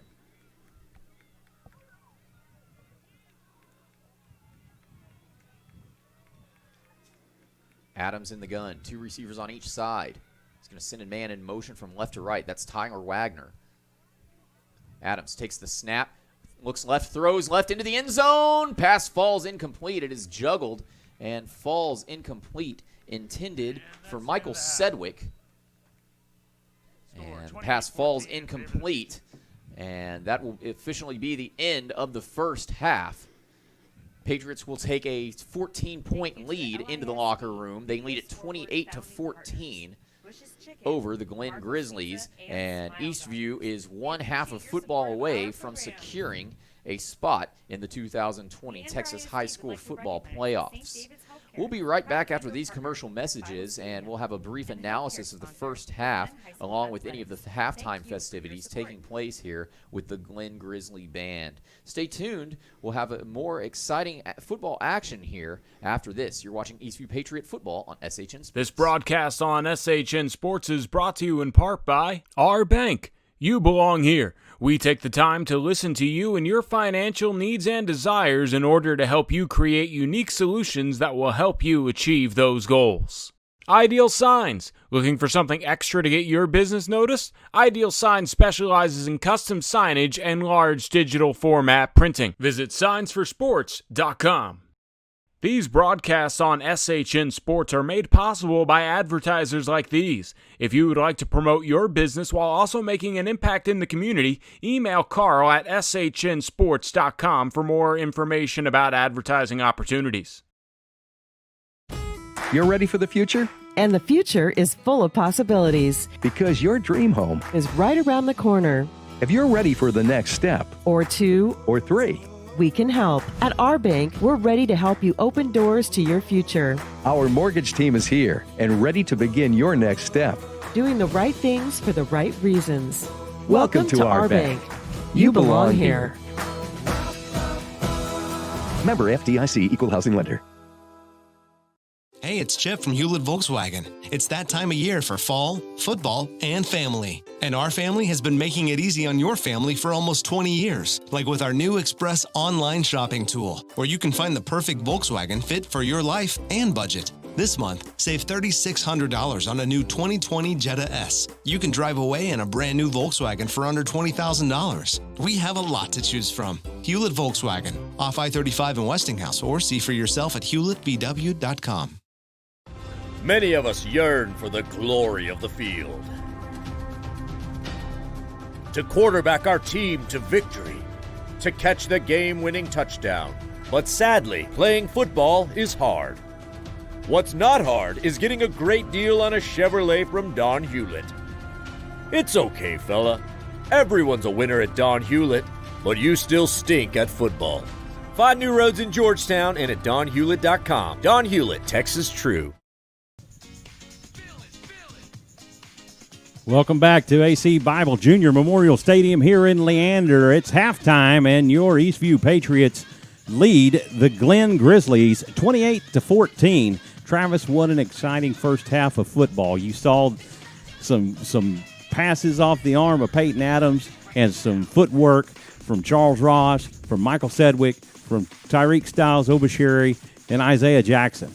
And let's not forget Jacob Martin as well. Oh, exactly. Peyton Adams has just been slinging the ball out to anyone and everyone who is open, and that's ultimately what you'd like to see from both your quarterbacks and your receivers. You want a wide variety of guys getting catches because that means they're all getting open, and there's a lot of opportunity for the quarterback to make some completions.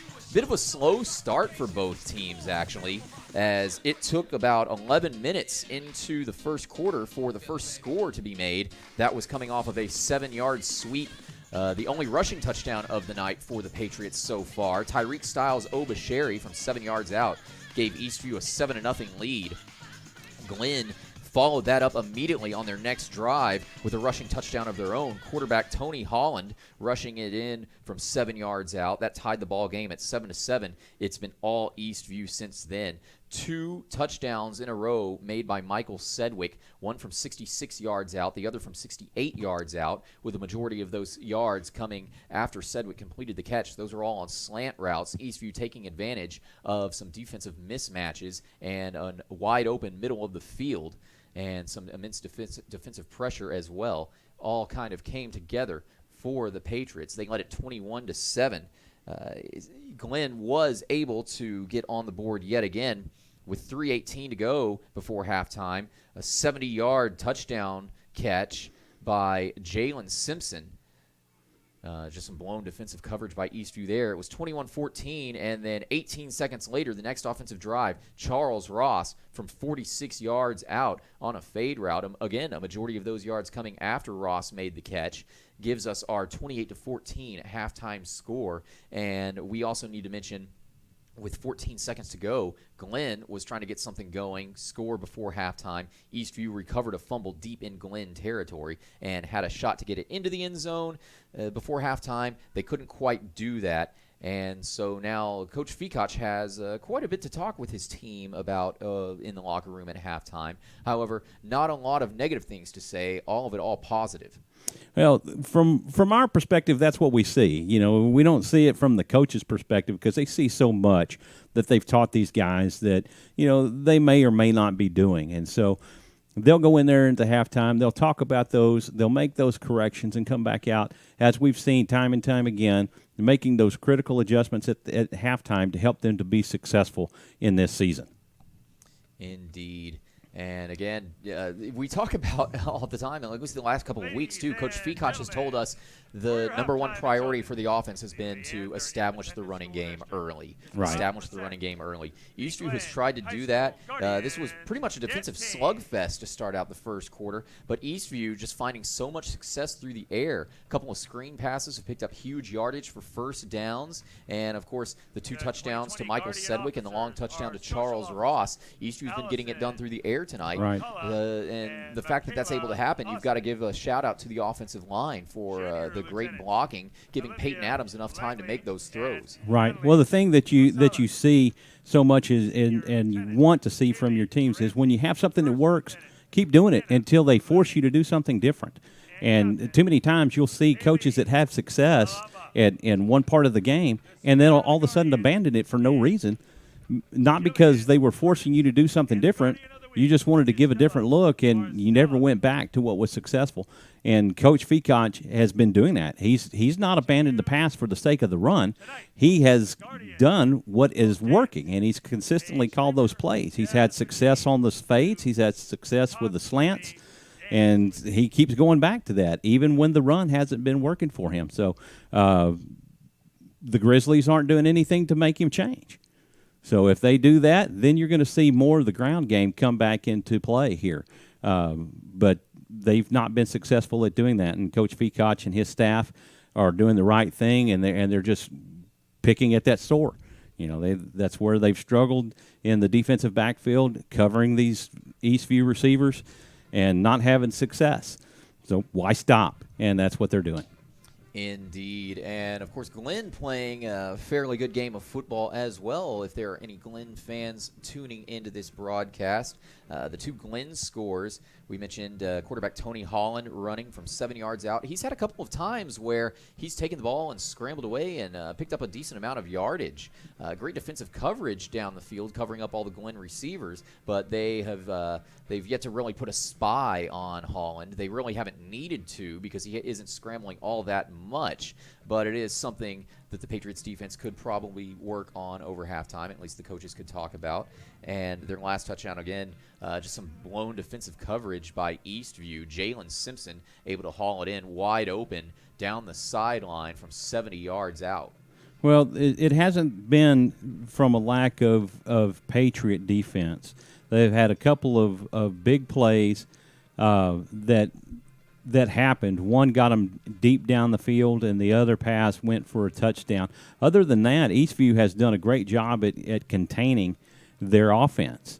They've had some runs for 5 and 6 yards, but they've not had any big explosive runs. That defensive front has been doing a great job of closing down the running lanes and making the quarterback either use his feet or use his arm, and they've been doing a good job in containing all of that. A quick reminder, if you're just tuning in, of the district standings. Tied for first place are Brenham and Rouse. Those two teams actually meet tomorrow night down in Brenham in what should be a good game to determine sole first place of District 13 5A. Speaking of sole possession of a spot in the district standings, Eastview currently all alone at third place with their 3-1 district record. And right behind them is Glenn, both Glenn and Cedar Creek, actually. And so, again, Glenn, a victory by Glenn tonight would give them a huge advantage in the district standings because they would leap not only Cedar Creek, but they would leap Eastview as well by virtue of the head-to-head tiebreaker. And, again, it's setting up to be a situation a lot like last year, Michael, where, again, the top 4 teams in the district standings are secured playoff spots. And, again, there are 5 teams that are vying for all of those spots. 2 of those teams already have spots essentially locked in. Eastview, again, can mathematically lock in a spot tonight with a victory, and that leaves 2 teams fighting for that final playoff spot. Right. One team is going to ultimately have their season ended fairly early, and it could be a disappointment to Glenn, Cedar Creek, heck, even Eastview at this point. Right. Well, this is the difference from what we saw from last year, Travis. You remember that Eastview had some leads, and they did a good job of controlling some certain things, but they let those leads slip away. The game versus Brenham back at Birkelbach Field last year, where Eastview had a lead, and then that lead evaporated. Brenham came back and eventually won that game, and then that big loss at Elgin, and Eastview didn't know till the end of the season that they were going to make the playoffs. This year, they're really doing a great job of taking care of business in the district, and hopefully they know after tonight that, you know what, we've gotten ourselves in the playoffs. Let's don't let up. Let's take it to Rouse. Rouse has a phenomenal quarterback in Mason Shorb. They've got a great tandem of wide receivers over there, and they are for real.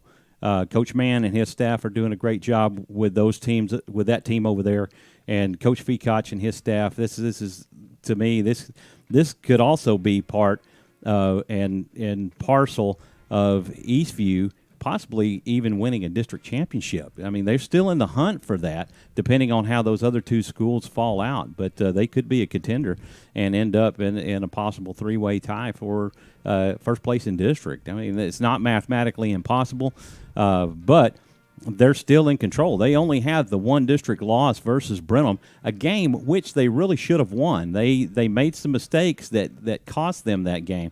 So Coach Fekoch and his staff, our hats off to you. You're doing a great job with these young men, getting them prepared week to week. And they're just a fun, gritty team to watch, and we've mentioned that several times. So we're going to take a break and let you enjoy the halftime festivities here at AC Bible Junior Memorial Stadium as the Tom Glenn High School Band is out on the field. And we will be back with you shortly, just before the third quarter kicks off. You're listening to Eastview Patriot Football on SHN Sports.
Ladies and gentlemen, the Grizzly Band would like to thank you. Would like to thank the Parent Booster Organization and the school administration for their continued support of the program. Go Grizzlies!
Nothing ever comes without a consequence of cost. Tell me, will the stars align? Welcome back to AC Bible Junior Memorial Stadium in Leander, Texas.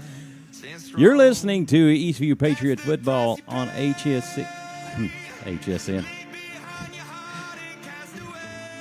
SHN Sports.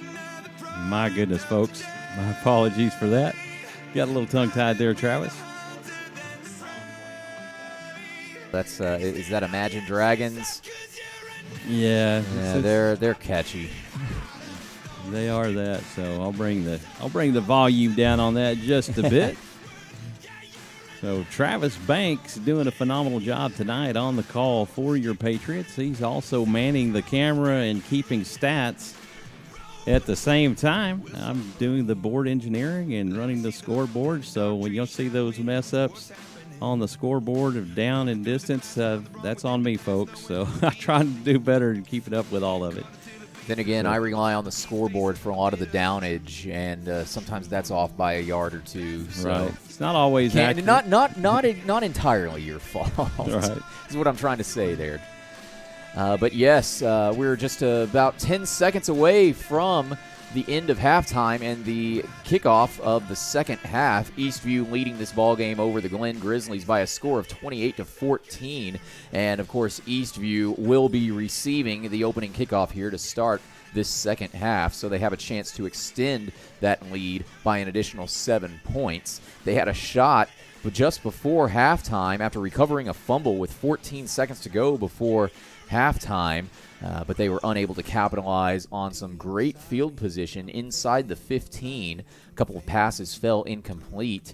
We aren't going to say anything, but the referees, there might have been some holding that was not called on those pass plays. Water under the bridge. Eastview maintains their 2-possession lead into the halftime break, and they're looking to extend on that lead here to start off the third quarter. Well, the teams are lining up.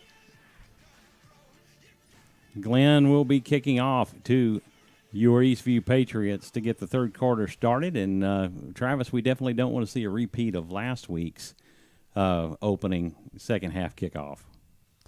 Indeed, we do not. I think the Patriots have learned their lesson from that. You got to think Coach Fekoch and the rest of the Eastview coaching staff gave the players a little bit of a tongue lashing, if you will, last week during the film review session. That's something that you never really want to happen at any given point in the season. That's something like a tackle. It's a basic fundamental that you should know, as the opening kickoff is going to be a squib kick taken at the 25-yard line and rushed out of bounds at the 30. On the return for the Patriots was Cade Elkins. And so the Patriots will set up shop offensively at their own 30-yard line. Rosas' kick fielded by number 17 of Eastview, Cade Elkins. Ball will be spotted at the 30-yard line. So Peyton Adams will return to the field to lead his offense, leading 28-14. And the Patriots are looking to extend that lead. Adams in the gun on 1st and 10. Adams takes the snap, and it's a handoff to Tyreek Styles-Obasherry, who tries to sweep to the right side, has nowhere to go. He's brought down by 2 Glen defenders after a short loss of about 2 yards. This will bring up 2nd and 12.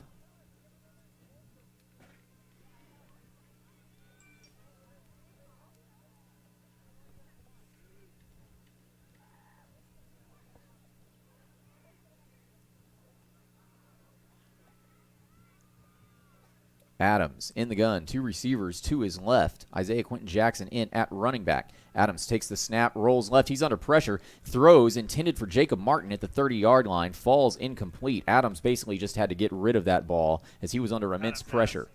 Adams' pass incomplete, intended for number 45. Jacob Martin brings up 3rd down. Well, that's the second time that he's had to throw like that quickly, where the receiver had not yet turned around on that designed screenplay.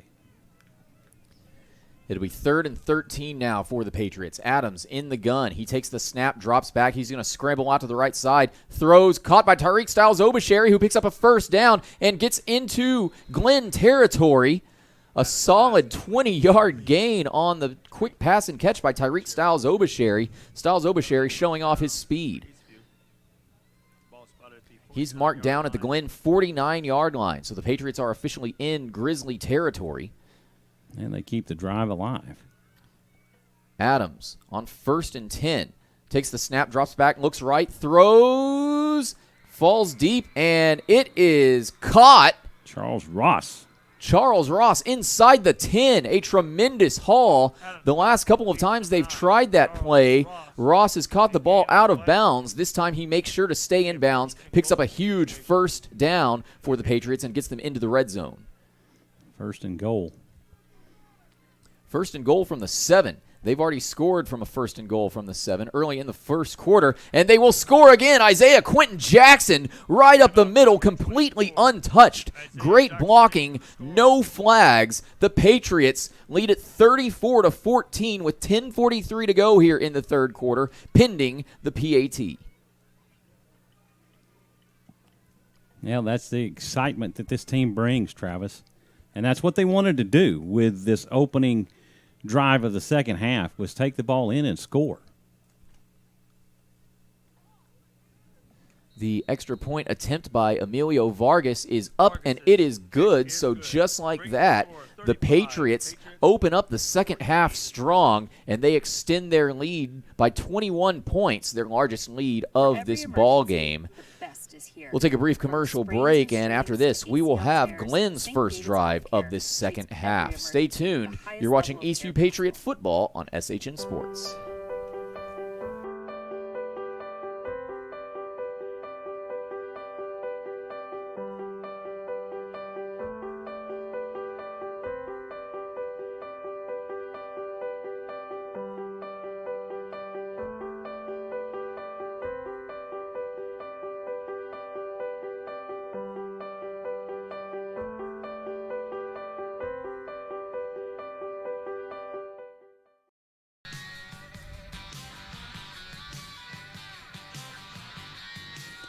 Welcome back as we're ready to get back underway here in the third quarter. 10:43 remaining in the third quarter. Your Patriots now lead 35-14 over the Tom Glenn Grizzlies.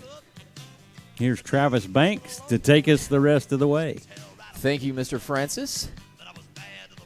Patriots, we talked earlier in the first half about how they should not be letting their foot off of the gas, and so far they have not, opening up the third quarter very strong with a touchdown. Isaiah Quentin Jackson's first touchdown of the night, second rushing touchdown of the evening for the Patriots, as this return is going to be taken a decent amount of yardage, and it's going to be downed at the 41-yard line. So Glenn pretty close to midfield. Towards the end of the second quarter, where they fumbled the ball away, the lone turnover of the game so far. The quarterback Holland was the one to fumble the ball away, and as he was avoiding a sack, Eastview recovered. So Holland coming out in the shotgun formation, two receivers on each side. He's going to send Contreras in motion from right to left and hand the ball off to Contreras, who bounces off to the right side again. He's dodging a couple of tackles, crosses the 50 to the 45-yard line into Eastview territory, and finally brought down is Josh Contreras. Picks up a huge first down for the Grizzlies. First down.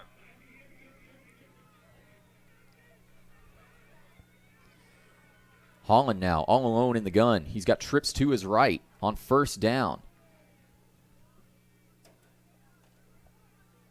He's taking his time, looking to the sideline for instructions. Holland now all alone in the backfield. Takes the snap, throws right, caught at the 45-yard line to the 40, to the 35, and tackled at the 35-yard line by Logan Williams.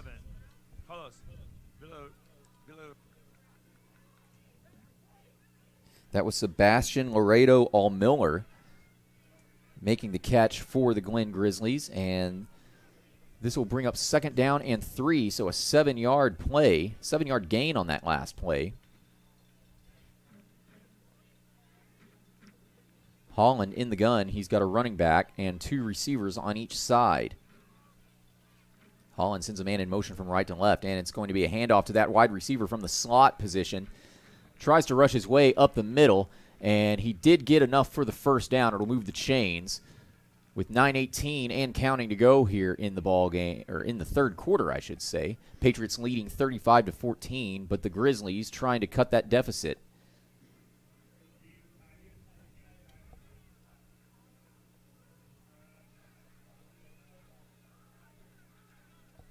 Glenn lining up in the gun on 1st and 10. Ball is on the Eastview 32-yard line, and a triple option. Holland ends up with the ball in the end zone, or in the backfield, I should say. Drops back to throws, falls incomplete. The pass was intended for Chance Taylor, the tight end, but Eastview had that play pretty well scouted as they had 3 defenders in the backfield. Great pass break by Tyler Wagner. If he'd had his head turned around, that might have been an interception, Travis. I thought there was for sure a chance at an interception there for the Patriots defense. This will be 2nd and 10 for the Grizzlies. Holland has trips to the left. He's going to make a slight adjustment, moving the running back from left to right. Fakes a handoff, and pass nearly intercepted again by the Patriots. Yeah, Logan Williams.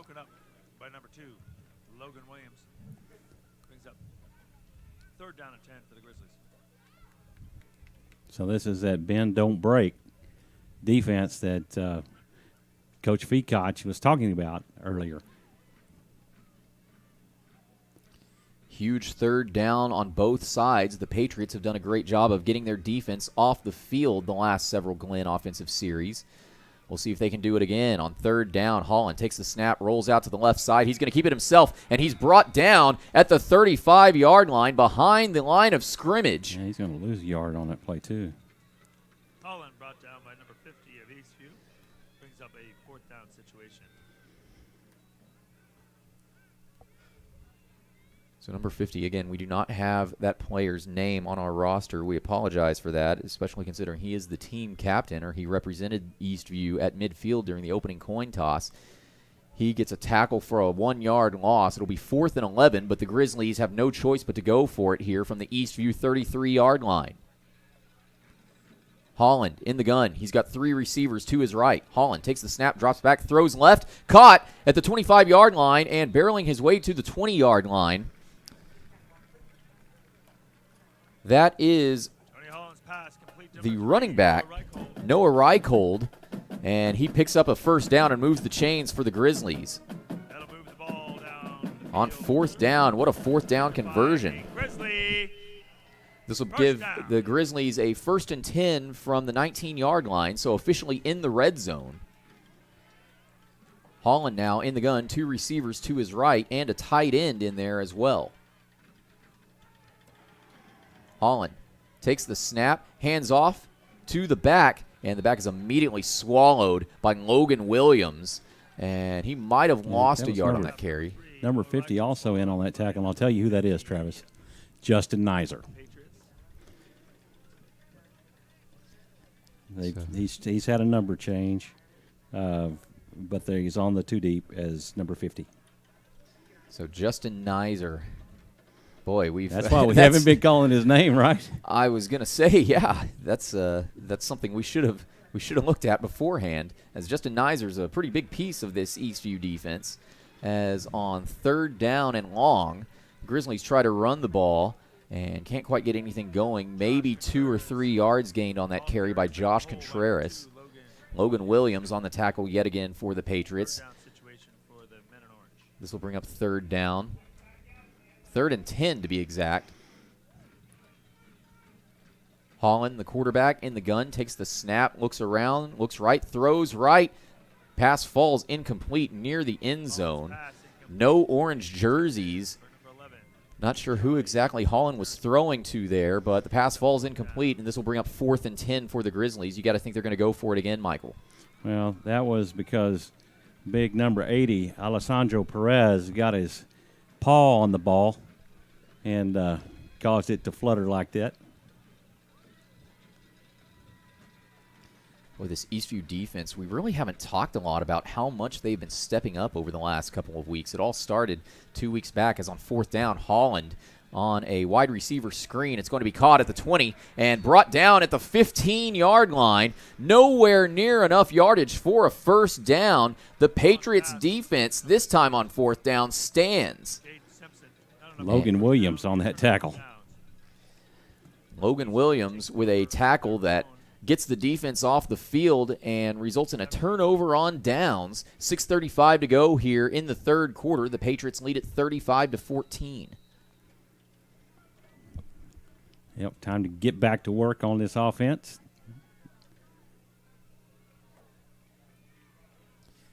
Adams coming out on 1st and 10. The ball spotted at the Eastview 17-yard line. It's going to be a handoff to Amarian Brooks, who has some space, makes his way to the 30.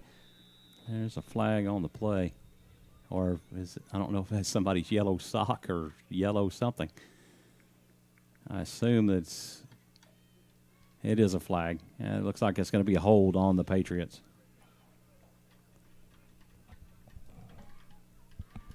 That negates a great run by Amarian Brooks. And the Patriots will move back 5 yards. This will bring up 1st and 15 from the 12-yard line. No, I think it was a spot foul, so it'll bring up a 1st and 5.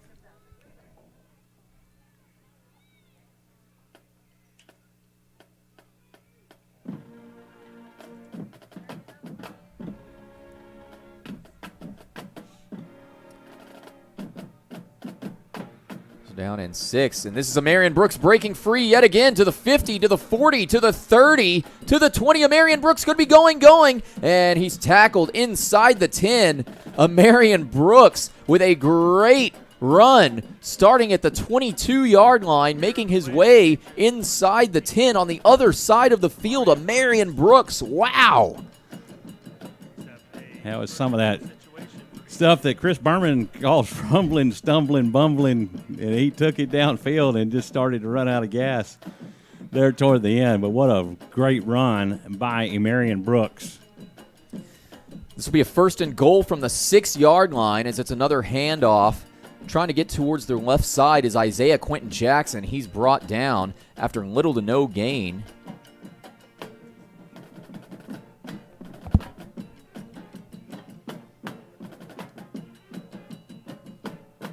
And this will bring up 2nd and goal from the 6-yard line for the Patriots, looking to extend their 35-14 lead.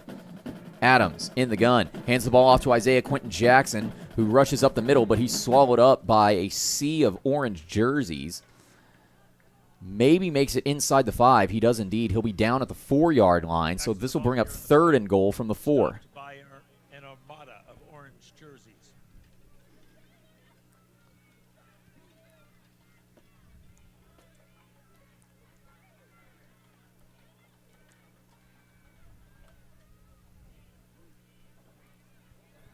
Isaiah Quentin Jackson in. Direct snap. He takes it in for the score.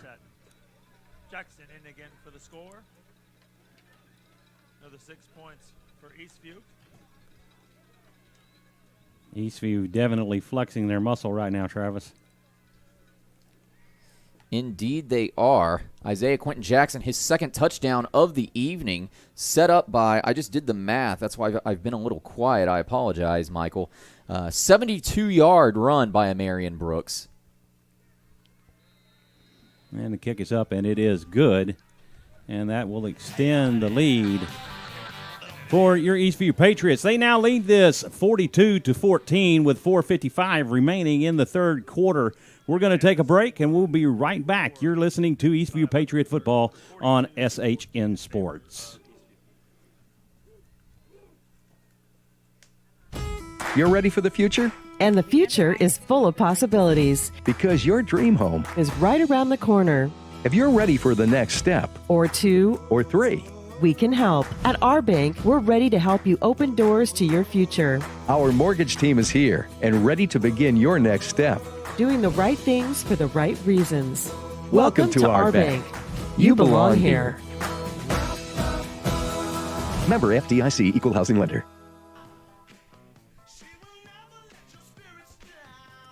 Welcome back to AC Bible Memorial Stadium here in Leander, Texas, where your Eastview Patriots lead it 42-14 over district opponent Glen Grizzlies. Your voice of the Patriots, Mr. Travis Banks, along to take you the rest of the way. Well, thank you very much, Mr. Michael Francis, as always. Giving me the great introduction and helping to produce these broadcasts, and we hope you have enjoyed them throughout the season. We've got a few more left throughout this regular season, including tonight's, or after tonight's, I should say, only 2 broadcasts left. Again, we will be live from this exact same stadium next Thursday night as Eastview travels back to AC Bible Junior Stadium to take on the Rouse Raiders, who may or may not be in sole possession of first place by this time next week. Of course, Brenham and Rouse meeting tomorrow night. Winner of that game gets sole possession of first place in District 13-5A. Well, they're definitely 2 good teams, and right now Rouse has a lot of momentum in their favor. Their lone loss of the season comes to a 6A opponent in A&M Consolidated, and I believe they are a top-ranked team. So 1st and 10 for Glen. It's a delayed handoff, a draw play. And the running back is going to gain a solid 8 yards on that carry, maybe 7. Yeah, they're going to give 7. So this will bring up 2nd and 3. Tackle made by number 80. Alessandro Perez on the tackle. That was Josh Contreras on the carry for Glen. It's going to be another handoff to Contreras on 2nd and 3. Contreras is going to inch his way towards the 40-yard line where the first down marker is, and he's going to pick up the first down for Glen. As a little over 4 minutes remain here in the third quarter, and the Patriots have taken a commanding 42-14 lead over the Glen Grizzlies. Signifying a Grizzly first down. Again, with a victory tonight, the Patriots will secure at least a spot in the playoffs. The final standings will be determined over the course of the next 3 or 4 weeks. As Holland takes the snap on first down, and he's got his receiver. This is Simpson to the 10, breaks free from his defender and walks into the end zone. Dominic Sullivan makes the catch. That was about a 60-yard grab. Again, most of the yards coming after the catch as Sullivan was able to bounce off his defender, Carlos Villarreal.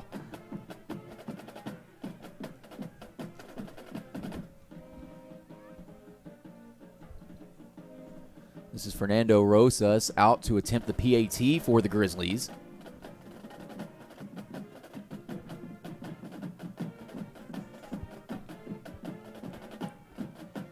Rosas' kick is up, and it is good. So just like that, Glen doesn't take too long to cut into Eastview's deficit. However, they still trail by 21 points. Your new score, Eastview 42, Glen 21. We've got 3:42 to go in the third quarter. Stay tuned. We'll have more exciting Eastview football action here right after these messages. You're listening to Eastview Patriot Football on SHN Sports. You know, some people only talk about social distancing like it's a bad thing.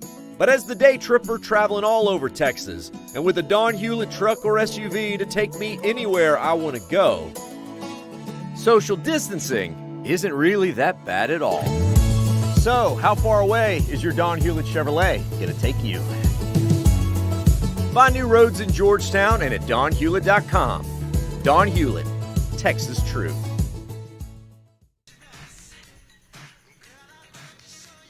Welcome back, where the Glen Grizzlies have just scored and have cut the lead in half, 42-21. As we get set to get things underway, and Mr. Travis Banks on the call. Well, that was Sullivan's first touchdown of the evening for the Glen Grizzlies. Their second touchdown through the air as a team.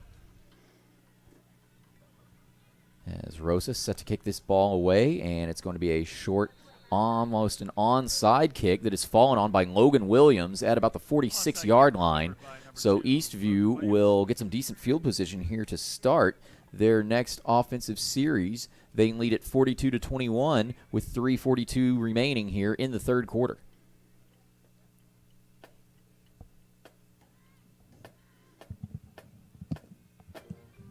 A lot of football still yet to be played, but Eastview so far has done a great job of not quite taking their foot off of the gas, as we've talked about throughout this broadcast. 1st and 10, ball on the Eastview 46-yard line. Peyton Adams all alone in the gun. He's got trips to his right, and he's going to send Isaiah Quentin Jackson in motion, but just as the ball is snapped, the play is blown dead. Timeout called by the Patriots. They must have seen something they didn't like. Yeah, Quentin Jackson was confused on the play, and he came toward the press box side of the field, what we'd call the near side, closest to us. And he was kind of holding his hands up like he was uncertain about where he was supposed to be. So Coach Feacock opted to call a timeout. First timeout of the half by either team. And it will indeed be, Eastview can afford to take this timeout, especially up 21 points, and just get their player, Coach Feacock can talk to the players and just let them know, hey, everything's okay. It's okay. We're not under any sort of pressure right now. Don't make any stupid mistakes. Right. This will be 1st and 10. Again, ball on the 46-yard line. And now it's a swing pass to Isaiah Quentin Jackson, who makes the catch in the backfield at about the 45-yard line. And he's brought down behind the original line of scrimmage. This will bring up 2nd and long.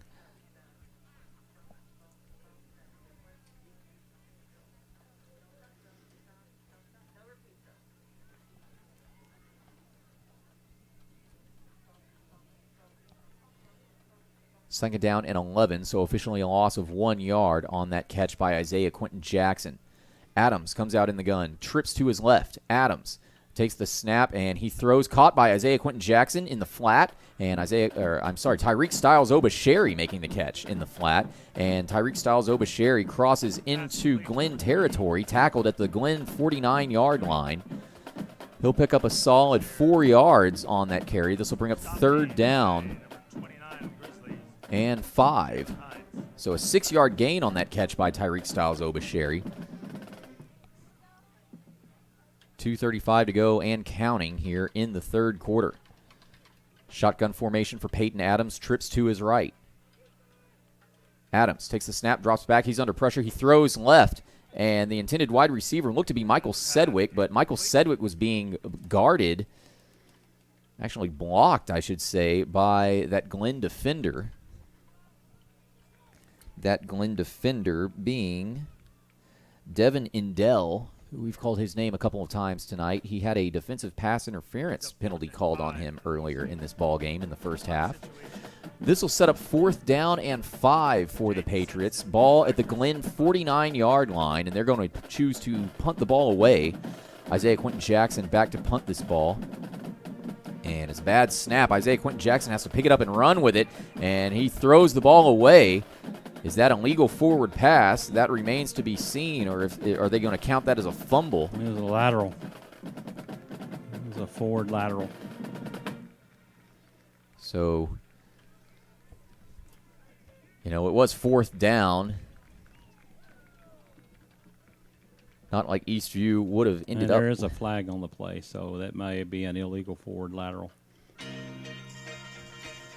Yeah, Isaiah Quentin Jackson definitely didn't throw the ball backwards. Intentional grounding. So Glen will start the ball fairly deep into Eastview territory. 2:13 to go here in the third quarter. The Grizzlies trail by 21 points. It's 42-21 Patriots. Here at AC Bible Junior Memorial Stadium. Eastview, with a win tonight, will secure a playoff spot.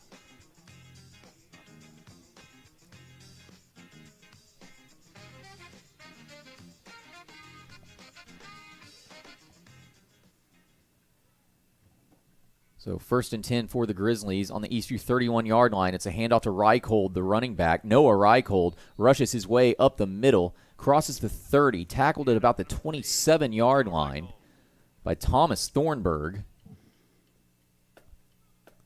Tyler Wagner involved in that tackle as well. Brings up 2nd down and about 6 for the Patriots.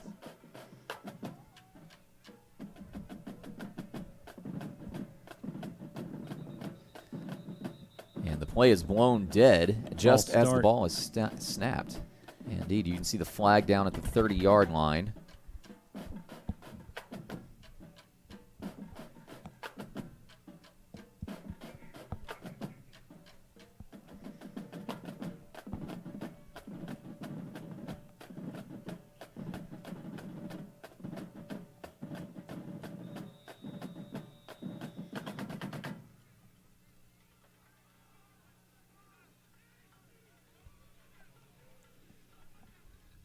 .90 seconds to go and counting here in the third quarter. Glenn on 2nd down and 12. Holland takes the snap and throws right. That pass is picked off by Eastview. Yes, Michael Sedgwick, and he's making his way to the 25, to the 30. Michael Sedgwick gets a great return on that interception, but the second defensive turnover of the night for the Patriots. The Patriots are now +2 in the turnover ratio. What a play by this Eastview defense. That'll stop the clock with 1:14 to go here in the third quarter. The Patriots will take over 1st and 10 from the 32-yard line. An outstanding defensive play by Michael Sedgwick on that coverage.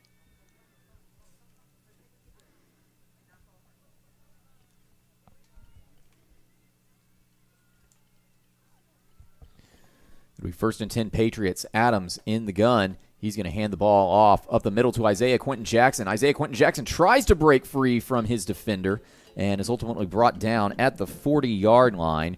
Making the tackle for the Grizzlies was Daniel Hanna Jr. A great run. I'm sorry, that was a Marion Brooks on the carry. He picks up a solid 9 yards. This will be 2nd and 1 Patriots.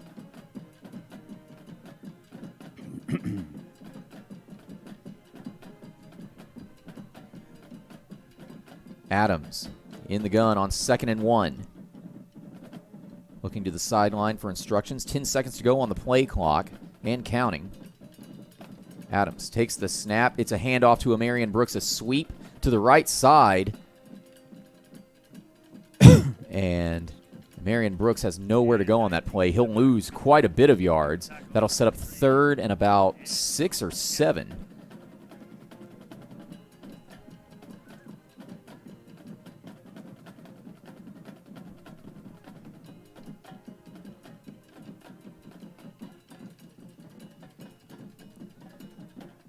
And Eastview is going to let this game clock run out. We've officially hit 3 zeros. That'll do it for the third quarter.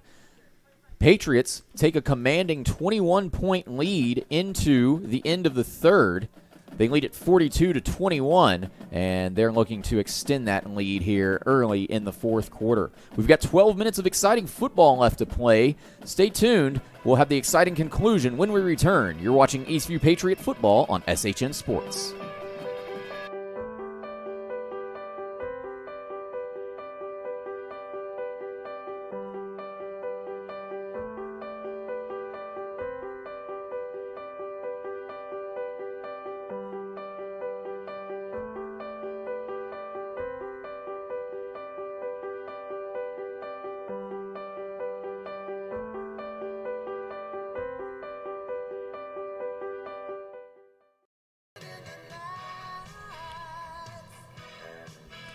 We're back here at AC Bible Junior Memorial Stadium. We're at the start of the fourth quarter. The Eastview Patriots lead at 42-21 over the Glen Grizzlies. And Eastview right now is facing a third down situation. It's a handoff to Marion Brooks, and Marion Brooks has a huge hole, some great blocks. He's still on his feet to the 50, crossing into Glen territory, and finally knocked out of bounds by Daniel Hanna Jr. Marion Brooks picks up a huge first down for the Patriots. No flags on the play. The chains will move.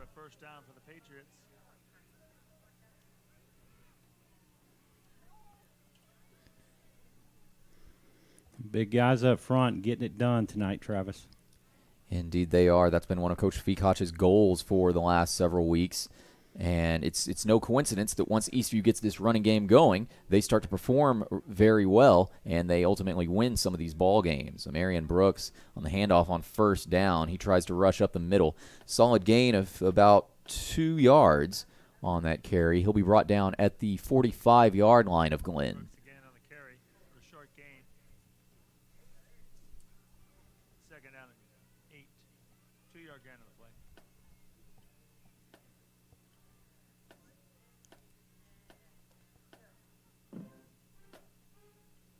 Clock continues to tick with 11 minutes exactly remaining in this ball game.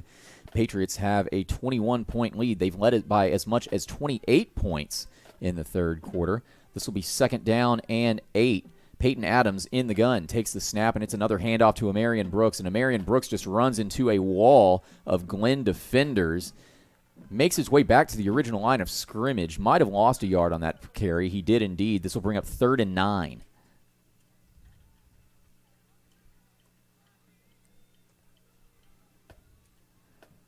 Third down and 9 now for the Patriots, and a flag comes out before the ball can be snapped.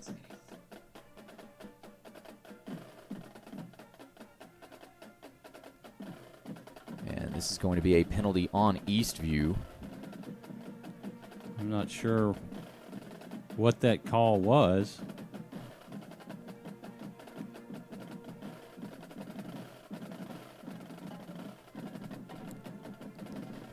Clock momentarily stops with 10:25 to go in the ball game.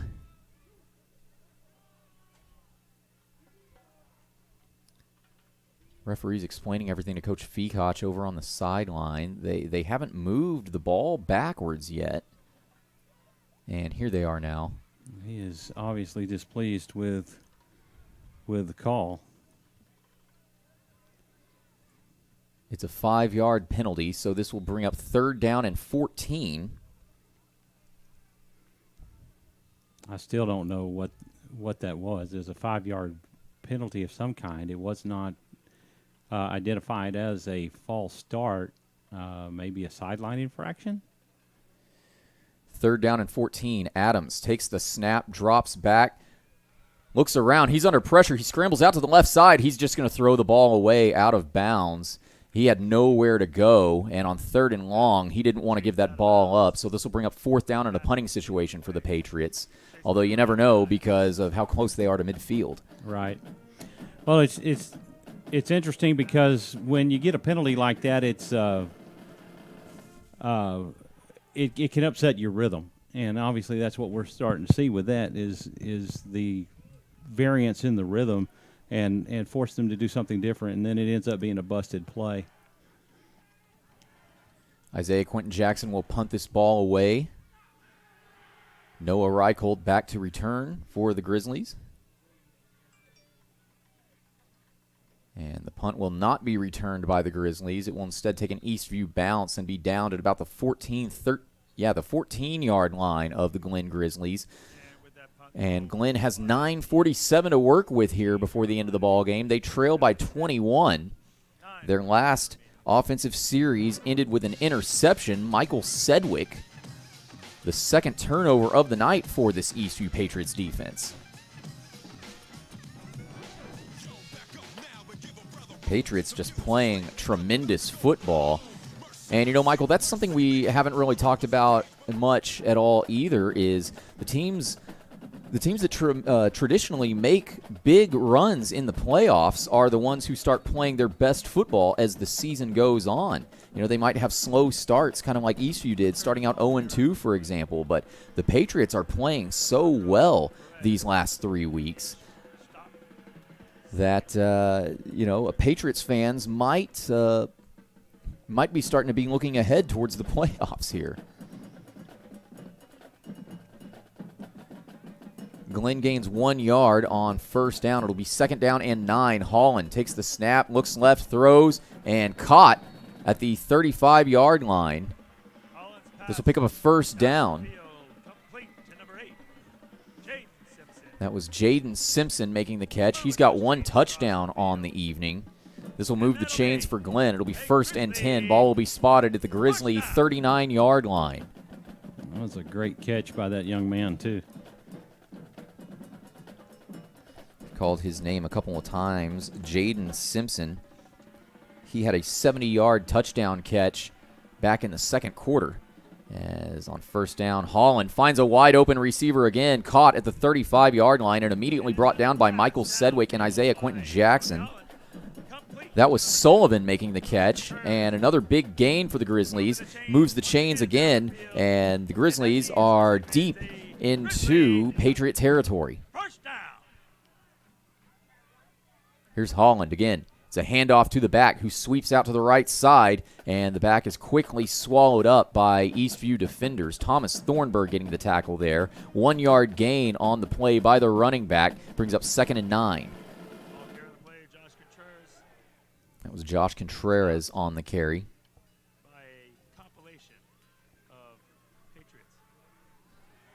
8.5 minutes to go here in the ball game. Glenn trailing 42-21, and now Holland takes the snap, drops back, throws over the middle, and caught at the 10-yard line. Tackled by Michael Sedgwick. That was Dominic Sullivan again making the catch. That'll move the chains for a Glenn 1st down, and all of a sudden Glenn is driving. They're inside the red zone. This will be 1st and goal from the 9-yard line. Holland takes the snap. It's a handoff to the back, who sweeps out to the left side and into the end zone for 6 points. That was one of the wide receivers. We'll get his name for you in just a minute. Trent Densing. Trent Densing from 9 yards out cuts Eastview's lead to 15 points pending the PAT.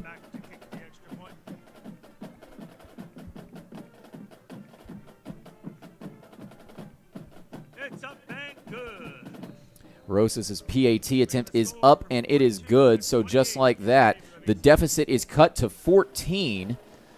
And the Grizzlies have 8 minutes and 11 seconds to work with here. But they'll need to kick the ball off to Eastview. Stay tuned. We'll have more exciting football action here for you on Eastview Patriot Football on SHN Sports just after this. Hey, it's Chip from Hewlett Volkswagen. It's that time of year for fall, football, and family. And our family has been making it easy on your family for almost 20 years, like with our new Express online shopping tool, where you can find the perfect Volkswagen fit for your life and budget. This month, save $3,600 on a new 2020 Jetta S. You can drive away in a brand new Volkswagen for under $20,000. We have a lot to choose from. Hewlett Volkswagen, off I-35 in Westinghouse, or see for yourself at hewlettvw.com.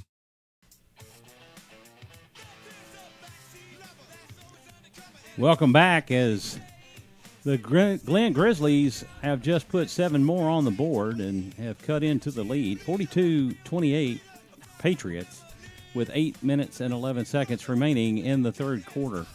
Here's Mr. Travis Banks to take you the rest of the way. Yeah, thank you again for the great introduction, Mr. Francis.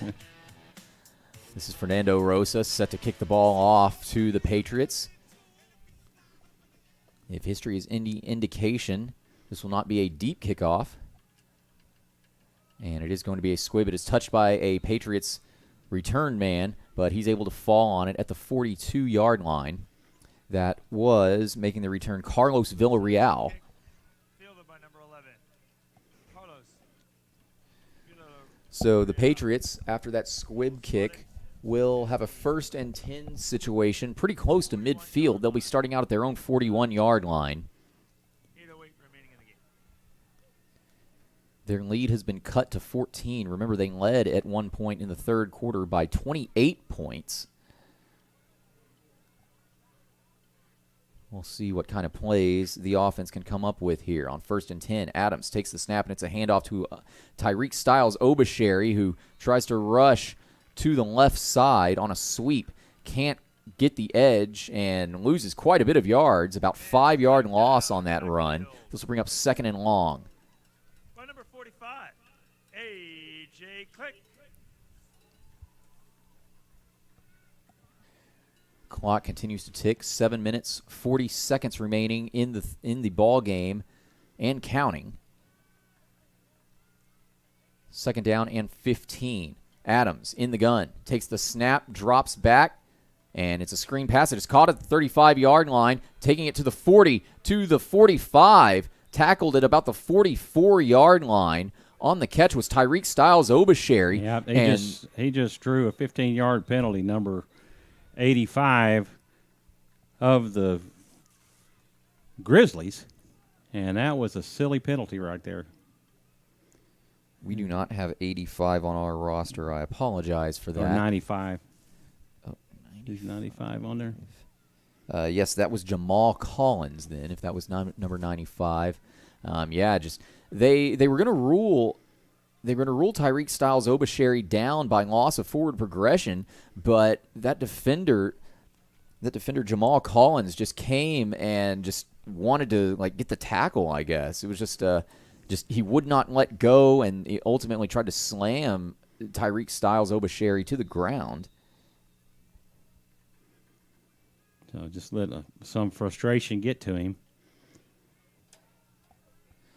That'll be an automatic first down for the Patriots, and they will make it into Glen territory. The ball will be spotted at the Glen 40-yard line, just under 7 minutes to go here in the ball game. Adams takes the snap, throws left, caught at the 35-yard line, making his way to the 30 is Jacob Martin. He tries to break free from a defender, but he's tackled at the 30.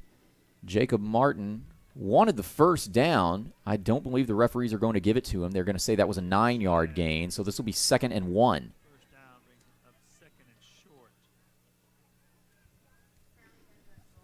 As the Patriots will go out of hurry-up mode, they will try to run as much time off the clock as possible. Game clock and play clock are both ticking. 13 seconds and counting to go on the play clock. Adams now in the gun. Trips to his right. Adams is going to keep it himself on a design quarterback scramble. He rolls out to the left side.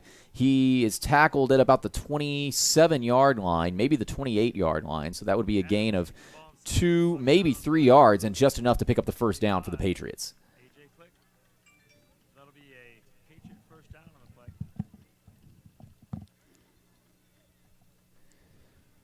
So the Patriots move the chains. The ball will officially be spotted at the Glen 28-yard line, and that is where the Patriots will set up shop on 1st and 10. Just under 6 minutes to go here and counting in the ball game now. Adams all alone in the gun. He's got trips to his right. Adams takes the snap, drops back, throws left, caught at the 30-yard line. It's Isaiah Quentin Jackson. He spins around after crossing into the 25-yard line and is brought down at the sideline. A nice solid gain of about 5 yards brings up 2nd down.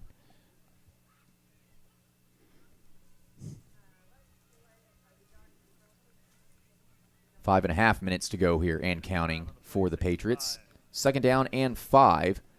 Ball spotted at the Glen 23-yard line. 17 seconds and counting to go on the play clock. Eastview is in conservative mode here. And it's going to be another fake handoff, and Adams is going to keep it himself. Adams rushing out to the left side. He's forcing his way to the first down marker. I don't quite think he got there, but he's going to draw 2 penalty flags. Yeah, I think there's going to be a face mask. Face mask, and I wonder if he stepped out of bounds and they're going to call a late hit. I'm not sure. Because Adams was really fighting over on the sideline. That's the far side from us. We can't exactly see if he stepped out of bounds or not. Face mask.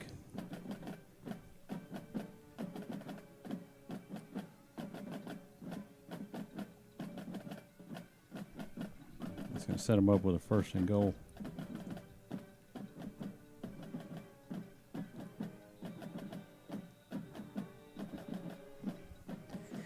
This will be 1st and goal from the 9-yard line for the Patriots. Adams in the gun. It's going to be a handoff, and up the middle. Short gain, if anything at all.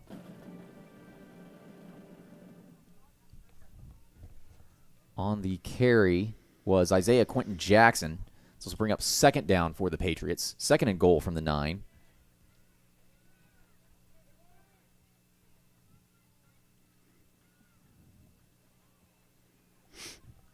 Four and a half minutes and counting to go here in the ball game. 15 seconds to go and counting on the play clock. Eastview taking their sweet time. They want to burn as much time off this clock as possible. They lead it 42-28. Adams now in the gun on 2nd and goal. Adams fakes a handoff. He throws into the end zone. It is caught by Michael Sedgwick for the touchdown. 6 points, Patriots. They extend their lead to 48-28 pending the PAT.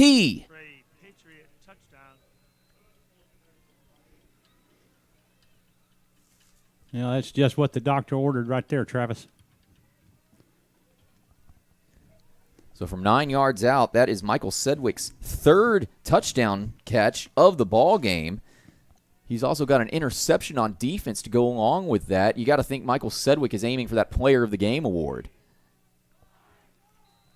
As Emilio Vargas comes out to attempt the PAT, it is up and it is good. So just like that, the Patriots extend their lead to 21 points, 49-28, your new score. And we will be right back after these messages. We'll see how Glenn can respond. There's 4:06 to go in this ball game. If Eastview wins, they secure a spot in the playoffs. We'll be right back after this. You're watching Eastview Patriot Football on SHN Sports.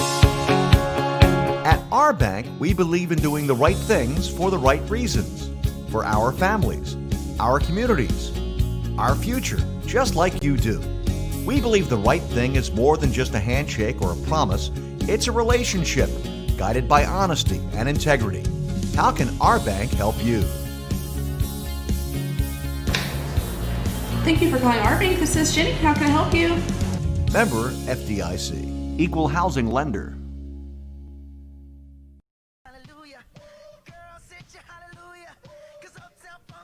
We are back here at AC Bible Junior Memorial Stadium. Travis Banks alongside Michael Francis. We thank you for choosing to spend your Thursday night here with us on SHN Sports for this ball game. Originally scheduled to take place on December 4th, it was moved up to both teams' bye week.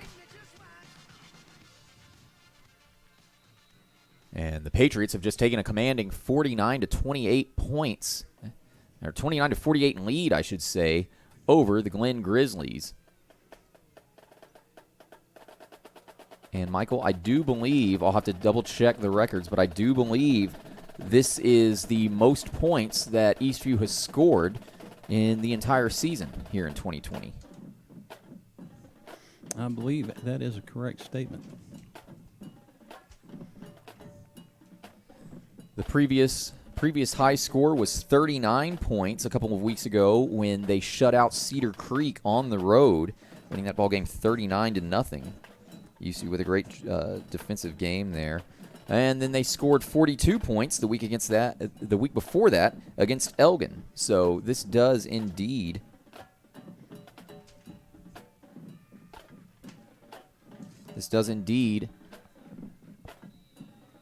give Eastview their most points in a game this season, as on first down, or second down, I should say. No, first down, I'm sorry. Glenn trying to get something going, trailing by 21 points with about 3.5 minutes to go here. The Grizzlies will go hurry up. Holland takes the snap and rolls out right. He throws right. It is caught at the 45-yard line. Wide receiver immediately brought down after the catch. That was Jaden Simpson making the catch. Picks up a first down.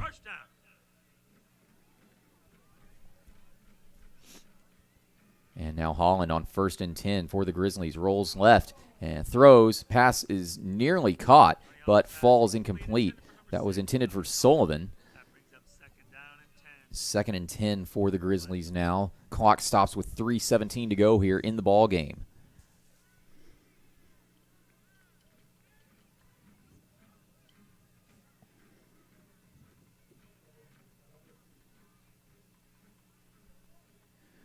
Holland now on 2nd and 10. Takes the snap, drops back, looks right. He scrambles right. He's going to keep it himself. Pump fakes and makes his way to the 40, and a flag comes out, I believe. Yes, all the way back at about the 47-yard line. Well, it's probably going to be offsetting penalties right there. I think he had a hold, and then you're going to have a unsportsmanlike conduct on a personal foul.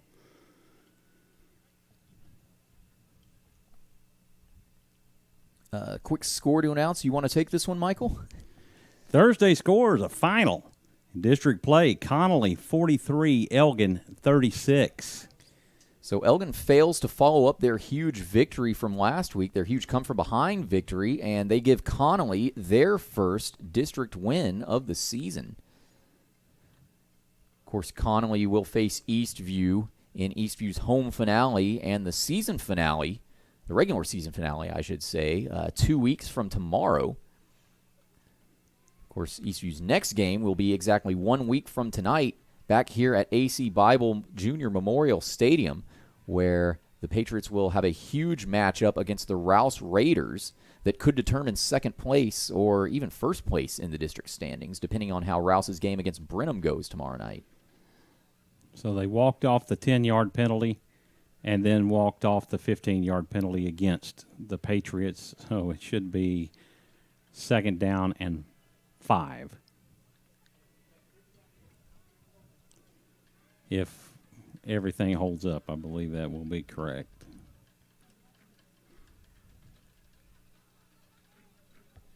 I guess they're calling it automatic first down. So it'll be 1st and 10, ball spotted at the Eastview 46-yard line. Holland takes the snap, rolls out and left, throws the ball out of bounds. In the area was Sullivan, the intended wide receiver on that target. Pass falls incomplete. It will bring up 2nd and 10. So that win for Connolly was a last-minute comeback for their very first win of the year, Travis. And the Cougars also break 20. Now only 4 area teams haven't scored more than 20 in a game this year: McNeil, Navarro, Eastside, and Lassa. Holland scrambling around. Sorry, that was Simpson on the carry, the wide receiver. And his helmet comes off as he is tackled. Logan Williams on the tackle there. Huge loss on that play. Puts Glenn back in their own territory at their own 49-yard line. And this will bring up 3rd down and a mile.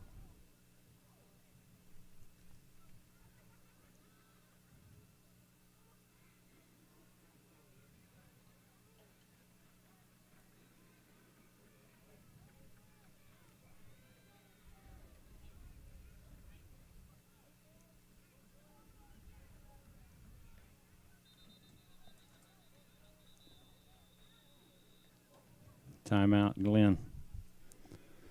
We sort this out. I think it's going to be 3rd down and 20. Yeah. Well, no, they're moving it back even further. So it looks like it's going to be 3rd and 22. A lot of stuff to discuss. This is Glenn's first timeout of the evening. It'll stop the clock with 2:43 remaining in the ball game. Patriots lead at 49-28.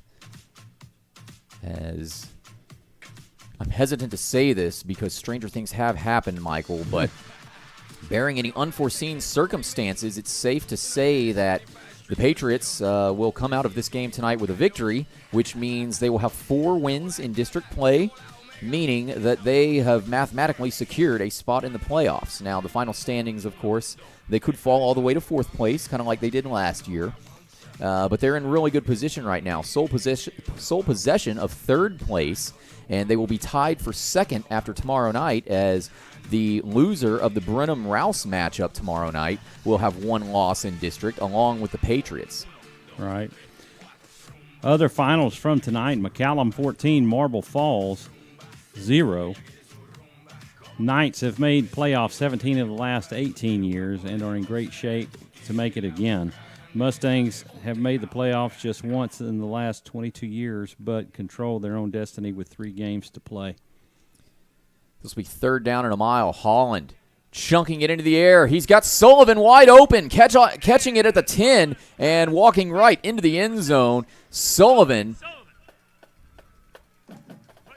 that is his 2nd touchdown of the night. 2nd touchdown of this second half. 2:35 to go here, and Glenn cuts their deficit to 15, pending the PAT. Well, that's big, explosive plays. That's exactly what Coach Feekoch did not want, and they have done it again on a 3rd and 23. Rosa's PAT attempt is good. So your new score with 2:35 to go in the ball game: Eastview 49, Glen 35. We'll see what happens on this next kickoff. They could always go for the onside. We'll see what happens, but one thing is for sure, you do not want to miss the finale of this ball game. Stay tuned. You're watching Eastview Patriot football on SHN Sports. This broadcast on SHN Sports is brought to you in part by Our Bank. You belong here. We take the time to listen to you and your financial needs and desires in order to help you create unique solutions that will help you achieve those goals. Ideal Signs. Looking for something extra to get your business noticed? Ideal Signs specializes in custom signage and large digital format printing. Visit signsforsports.com. These broadcasts on SHN Sports are made possible by advertisers like these. If you would like to promote your business while also making an impact in the community, email Carl at shnsports.com for more information about advertising opportunities.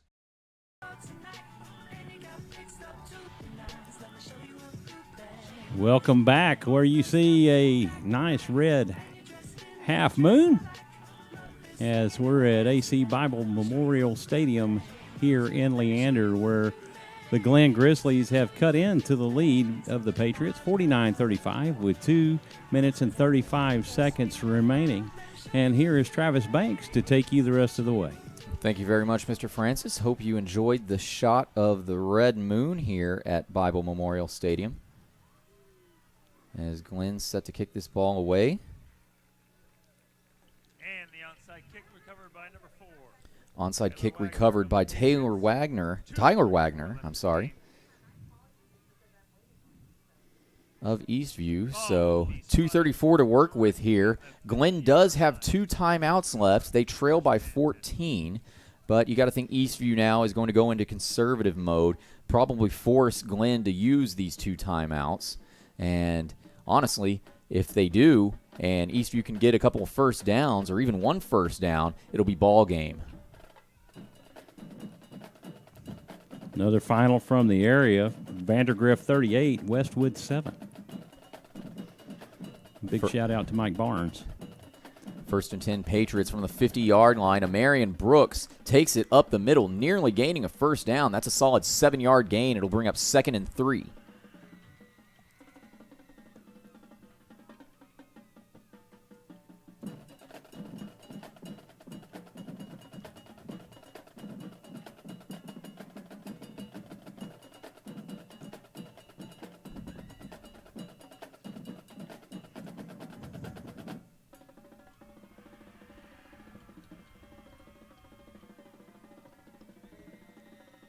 Second down and 4 officially. Eastview continuing to let the clock burn. It'll be another handoff to Amarian Brooks up the middle for little to no gain. This will bring up 3rd down for the Patriots, and Glen will use their 2nd timeout of the half to stop the clock with 1:45 to go here in the ball game. Patriots lead at 49-35. We'll go ahead and keep it right here as we are close to the end of the ball game. And again, if you're just tuning in, Eastview having a heck of a night offensively, specifically through the air. Michael Sedgwick has 3 touchdown catches and 1 interception on defense, as he has led the Patriots to 49 points, their highest point total of this 2020 football season. And a win for the Patriots tonight will secure them a spot in the playoffs for District 13 5A.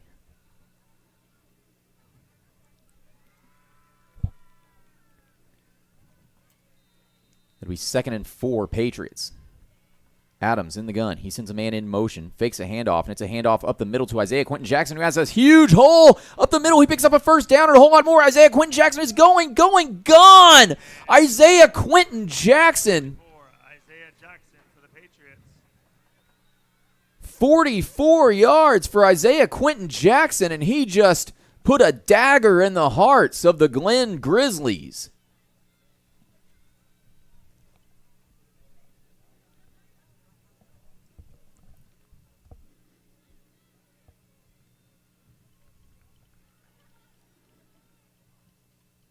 Eastview's PAT attempt is up, and Emilio Vargas's kick is no good.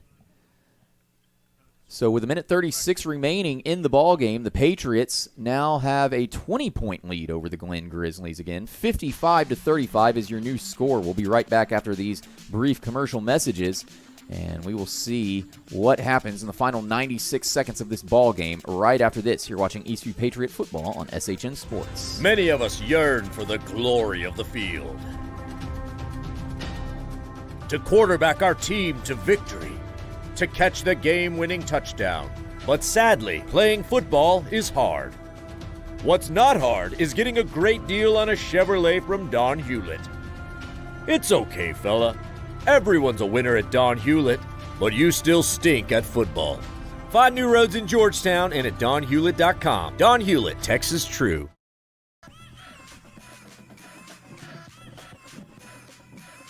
Welcome back to AC Bible Junior Memorial Stadium, where Isaiah Quentin Jackson just took it to the house to extend the lead 55-35 over the Glen Grizzlies with 1 minute 36 seconds left in this contest. 44 yards for Isaiah Quentin Jackson on that run, his second touchdown run of the night. And it could not have come at a better time, as this Glen squad has done a great job of frustrating the Patriots, at least in terms of slicing into this lead that the Patriots have. The Patriots led by 28 points at one point, but they've mostly maintained a 3-possession lead over the course of this second half. Patriots with 2 timeouts remaining, and the Grizzlies with 1. 94 seconds remain on the game clock. You got to think Glen is going to be going into hurry-up mode, and they're going to be airing the ball out here. As you said, Michael, 1 timeout remaining for Glen.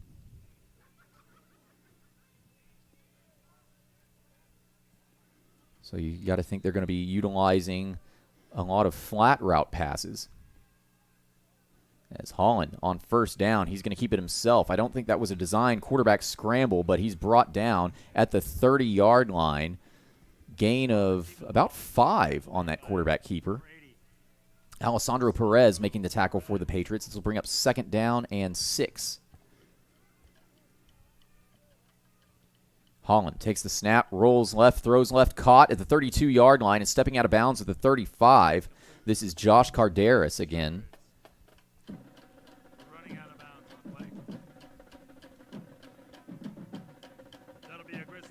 So the clock will stop due to wide receiver running out of bounds.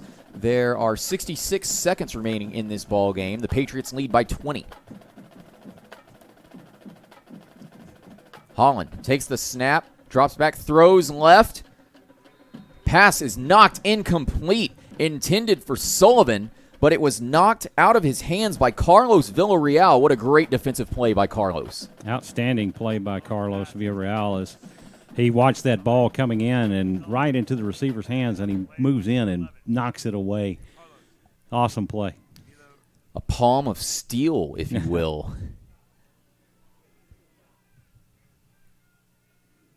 Clock is stopped with 1 minute 1 second remaining here in the ball game. 2nd and 10 for Glen.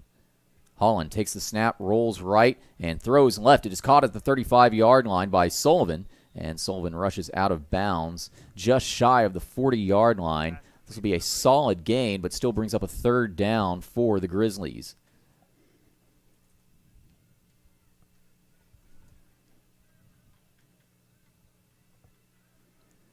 Five-yard gain on that catch brings up 3rd and 5, Glen.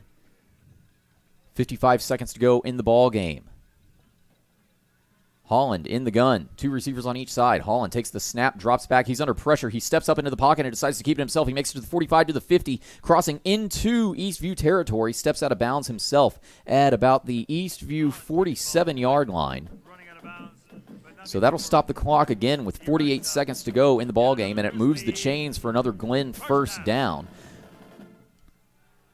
But Glen cannot afford to keep running the ball on these quarterback scrambles. They need to get points, and they need to get them fast. They trail by 20. Holland on 1st and 10. Takes the snap, throws right, falls incomplete. Pass intended for Jaden Simpson. Holland's pass incomplete, intended for number 8, Jaden Simpson.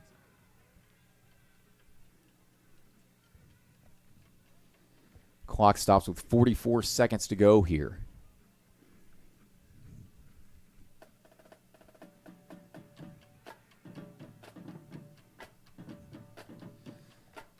This will be 2nd and 10. Holland takes the snap, drops back, looks right, throws right, pass bounces off the fingertips of the intended target and is nearly intercepted by a trio of Eastview defenders.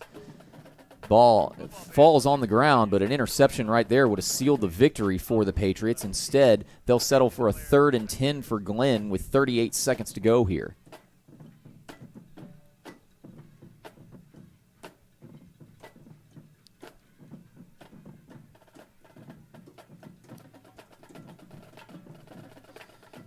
Holland takes the snap, drops back, looking around. He scrambles out to the right side. He's got a lot of space, and he throws it to the right, caught at the 30-yard line, and keeps staying on his feet to the 20, to the 15, breaking free to the 10, into the end zone.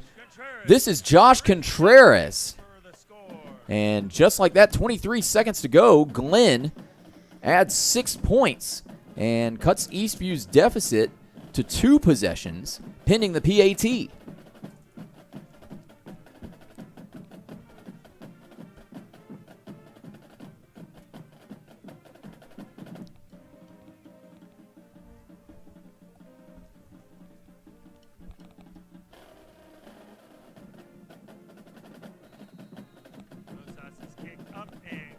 Rosa's kick is up and good. So your new score with 23 seconds to go in the ball game: Eastview 55, Glenn 42. We'll go ahead and keep it right here since we've got to play some commercials at the end of the game. But Michael, an offensive explosion by both teams in this game tonight, after a bit of a slow start by both sides as well. But Eastview, the key difference basically in these 2 possessions have been that Eastview is +2 in the turnover ratio. And that's exactly right, and it's turned over into points for them. So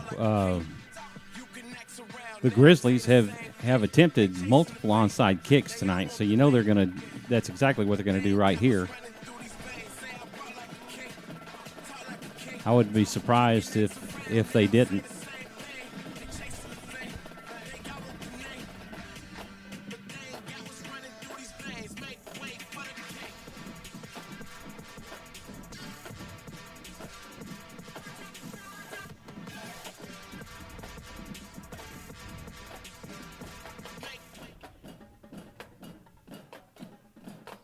.23 seconds to go in this ball game.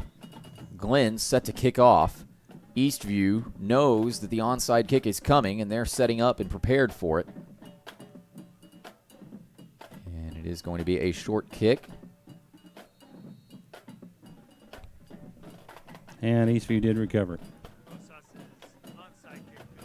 Yes, that was Tyler Wagner who got possession of that onside kick. And so Glenn has 1 timeout remaining, 19 seconds remaining in the ball game. It remains to be seen if Glenn will use this final timeout as they trail 55-42.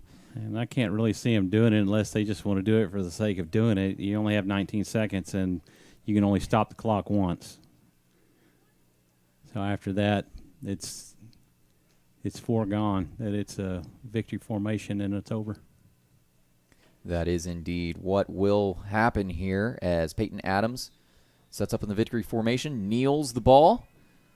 Glenn will not use their final timeout, so safe to say Patriots will win this ball game 55-42. And mathematically, with 4 wins in district play and only 1 loss, the Eastview Patriots have secured a spot in the 2020 Texas High School Football Playoffs for the 2nd year in a row. Actually, the 3rd year in a row. Both years under Coach Feacoch, however, the last 2 years, the Patriots have made the playoffs, something that no other Eastview coach has ever done.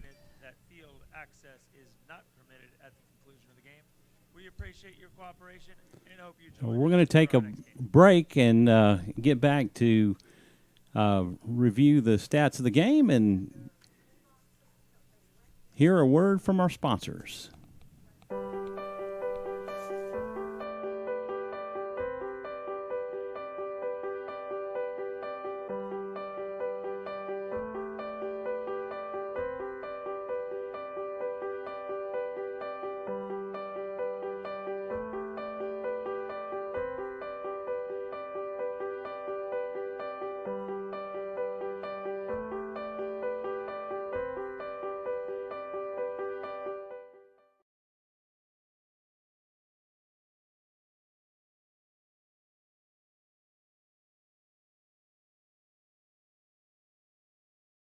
You know, some people only talk about social distancing like it's a bad thing.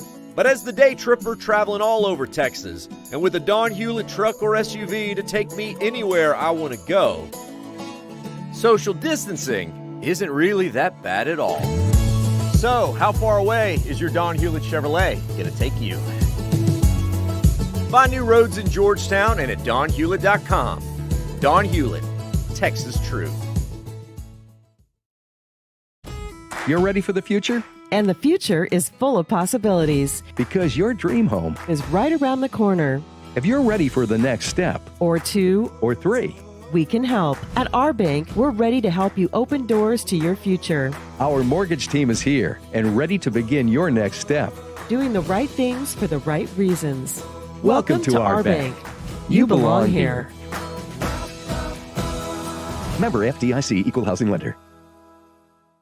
Hey, it's Chip from Hewlett Volkswagen. It's that time of year for fall, football, and family. And our family has been making it easy on your family for almost 20 years, like with our new Express online shopping tool, where you can find the perfect Volkswagen fit for your life and budget. This month, save $3,600 on a new 2020 Jetta S. You can drive away in a brand new Volkswagen for under $20,000. We have a lot to choose from. Hewlett Volkswagen, off I-35 in Westinghouse, or see for yourself at hewlettvw.com.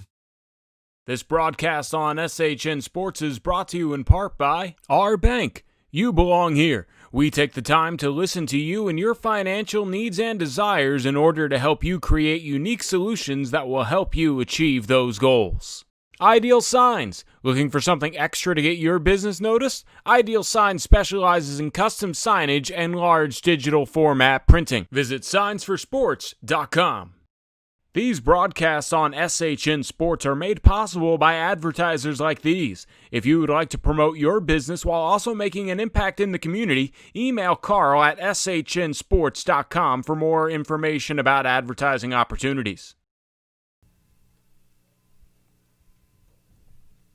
We're back here at AC Bible Junior Memorial Stadium, where the Eastview Patriots have secured a spot in the 2020 football playoffs here in Texas high school football with a 55-42 victory over the Glen Grizzlies. An interesting fact about that is not only has Eastview mathematically secured a playoff spot, they have also secured that playoff spot by way of holding the tiebreakers over both Cedar Creek and Glen, the two teams that are vying for that fourth and final playoff spot. Travis Banks joined alongside, as always, by Michael Francis, who has elected to not be on camera tonight. So if you're looking forward to seeing Mr. Francis's beautiful face, you'll have to wait another week, as Eastview now looks ahead to next Thursday night. We will be back here in this very same stadium, AC Bible Junior Memorial Stadium, for a big game against Rouse, who currently is tied for first place in the district standings with Brenham. Of course, Brenham and Rouse both play each other tomorrow night at Brenham. The winner of that game will have sole possession of first place in District 13-5A, and the loser will just be tied with Eastview with one district loss. Yeah, it's, man, what a great team that we're seeing, Travis. We've seen these young men grow up just in a short period of time in a COVID-affected football season. You saw them in 2 games versus some very strong 6A competition in Killeen and Harker Heights to sharpen their skills for the district. You know, we talked about it in those first 2 games that those didn't mean anything. You know, it started counting when you started district play. And those 2 quality opponents have really helped the Patriots to become what they are right now. Patriots making their highest point total of the season with these 49 points. Previous high total was against Elgin when they scored 42. And an interesting fact from Mr. Mike Barnes on Twitter, shout out to him, and thank you very much for all your scores, by the way. This is the most points Eastview has scored in a district game since a 68-33 win over Bastrop back in 2016. And, of course, that tidbit about Eastview holding the tiebreakers over both Cedar Creek and Glen So the thing with the playoffs now for District 13 5A, Michael, is that 3 teams have secured 4 of the playoff spots. It will come down to Glenn and Cedar Creek both finishing off their seasons and determining which one of those gets the 4th and final playoff spot. Safe to say, Eastview, I mean, stranger things have happened, and there's still a lot of football left to be played in this season, but Eastview will pretty much not fall below 3rd place in the district standings, barring any unforeseen circumstances. No, I can't see that they would.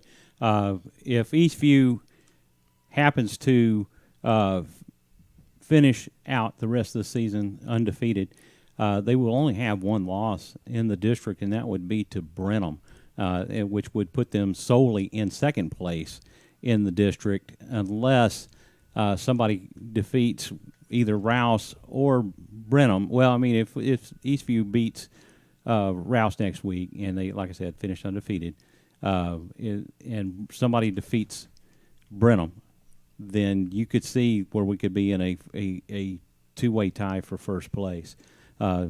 If Rouse defeats Brenham tomorrow night and then Eastview defeats Rouse the following week, Eastview has a good shot at still getting a district championship. Indeed, and as we mentioned, an offensive explosion tonight here for the Patriots on offense. Michael Sedgwick with 3 touchdown catches. Isaiah Quentin Jackson with 3 rushing touchdowns. Just an insane effort by both of those, and we can't forget Michael Sedgwick's defensive interception as well. Right. Tremendous play by that young man. He was all over the field tonight. Peyton Adams did a great job of spreading the football around and getting it to every one of his offensive weapons. Charles Ross, Michael Sedgwick, Jerry Barone, Isaiah Quentin Jackson, Tyreek Stiles-Obashiri, and Jacob Martin. And he didn't get into the end zone tonight, but Marion Brooks also had an amazing 72-yard run that set up Isaiah Quentin Jackson's 2nd touchdown of the evening from 6 yards out. So a 78-yard drive concludes in the 3rd quarter. Just great rushing offense by the Eastview Patriots for about the 3rd week in a row. Mm-hmm. Outstanding. So we will keep this recap short as it is a Thursday night, and Mr. Francis and I both have to work in the morning fairly early. So with that, we will remind you that next week's game will also be played a week from tonight on Thursday here from AC Bible Junior Memorial Stadium, where the Eastview Patriots will play their final road game of the season against the Rouse Raiders. That game will be kicking off at 7 p.m., and we will be going live here on SHNSports.com about 10 minutes before that, so about anywhere between 6:45 and 6:50 next Thursday night.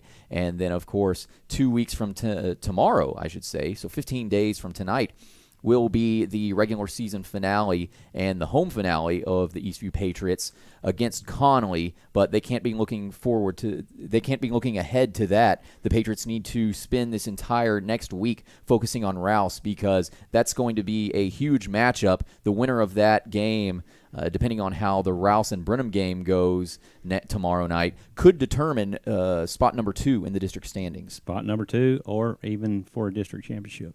Indeed, as both teams would have 1 loss if Rouse were to defeat Brenham tomorrow night. So, Mr. Francis, any final thoughts before we get out of here? You continue to see the grittiness of the defense.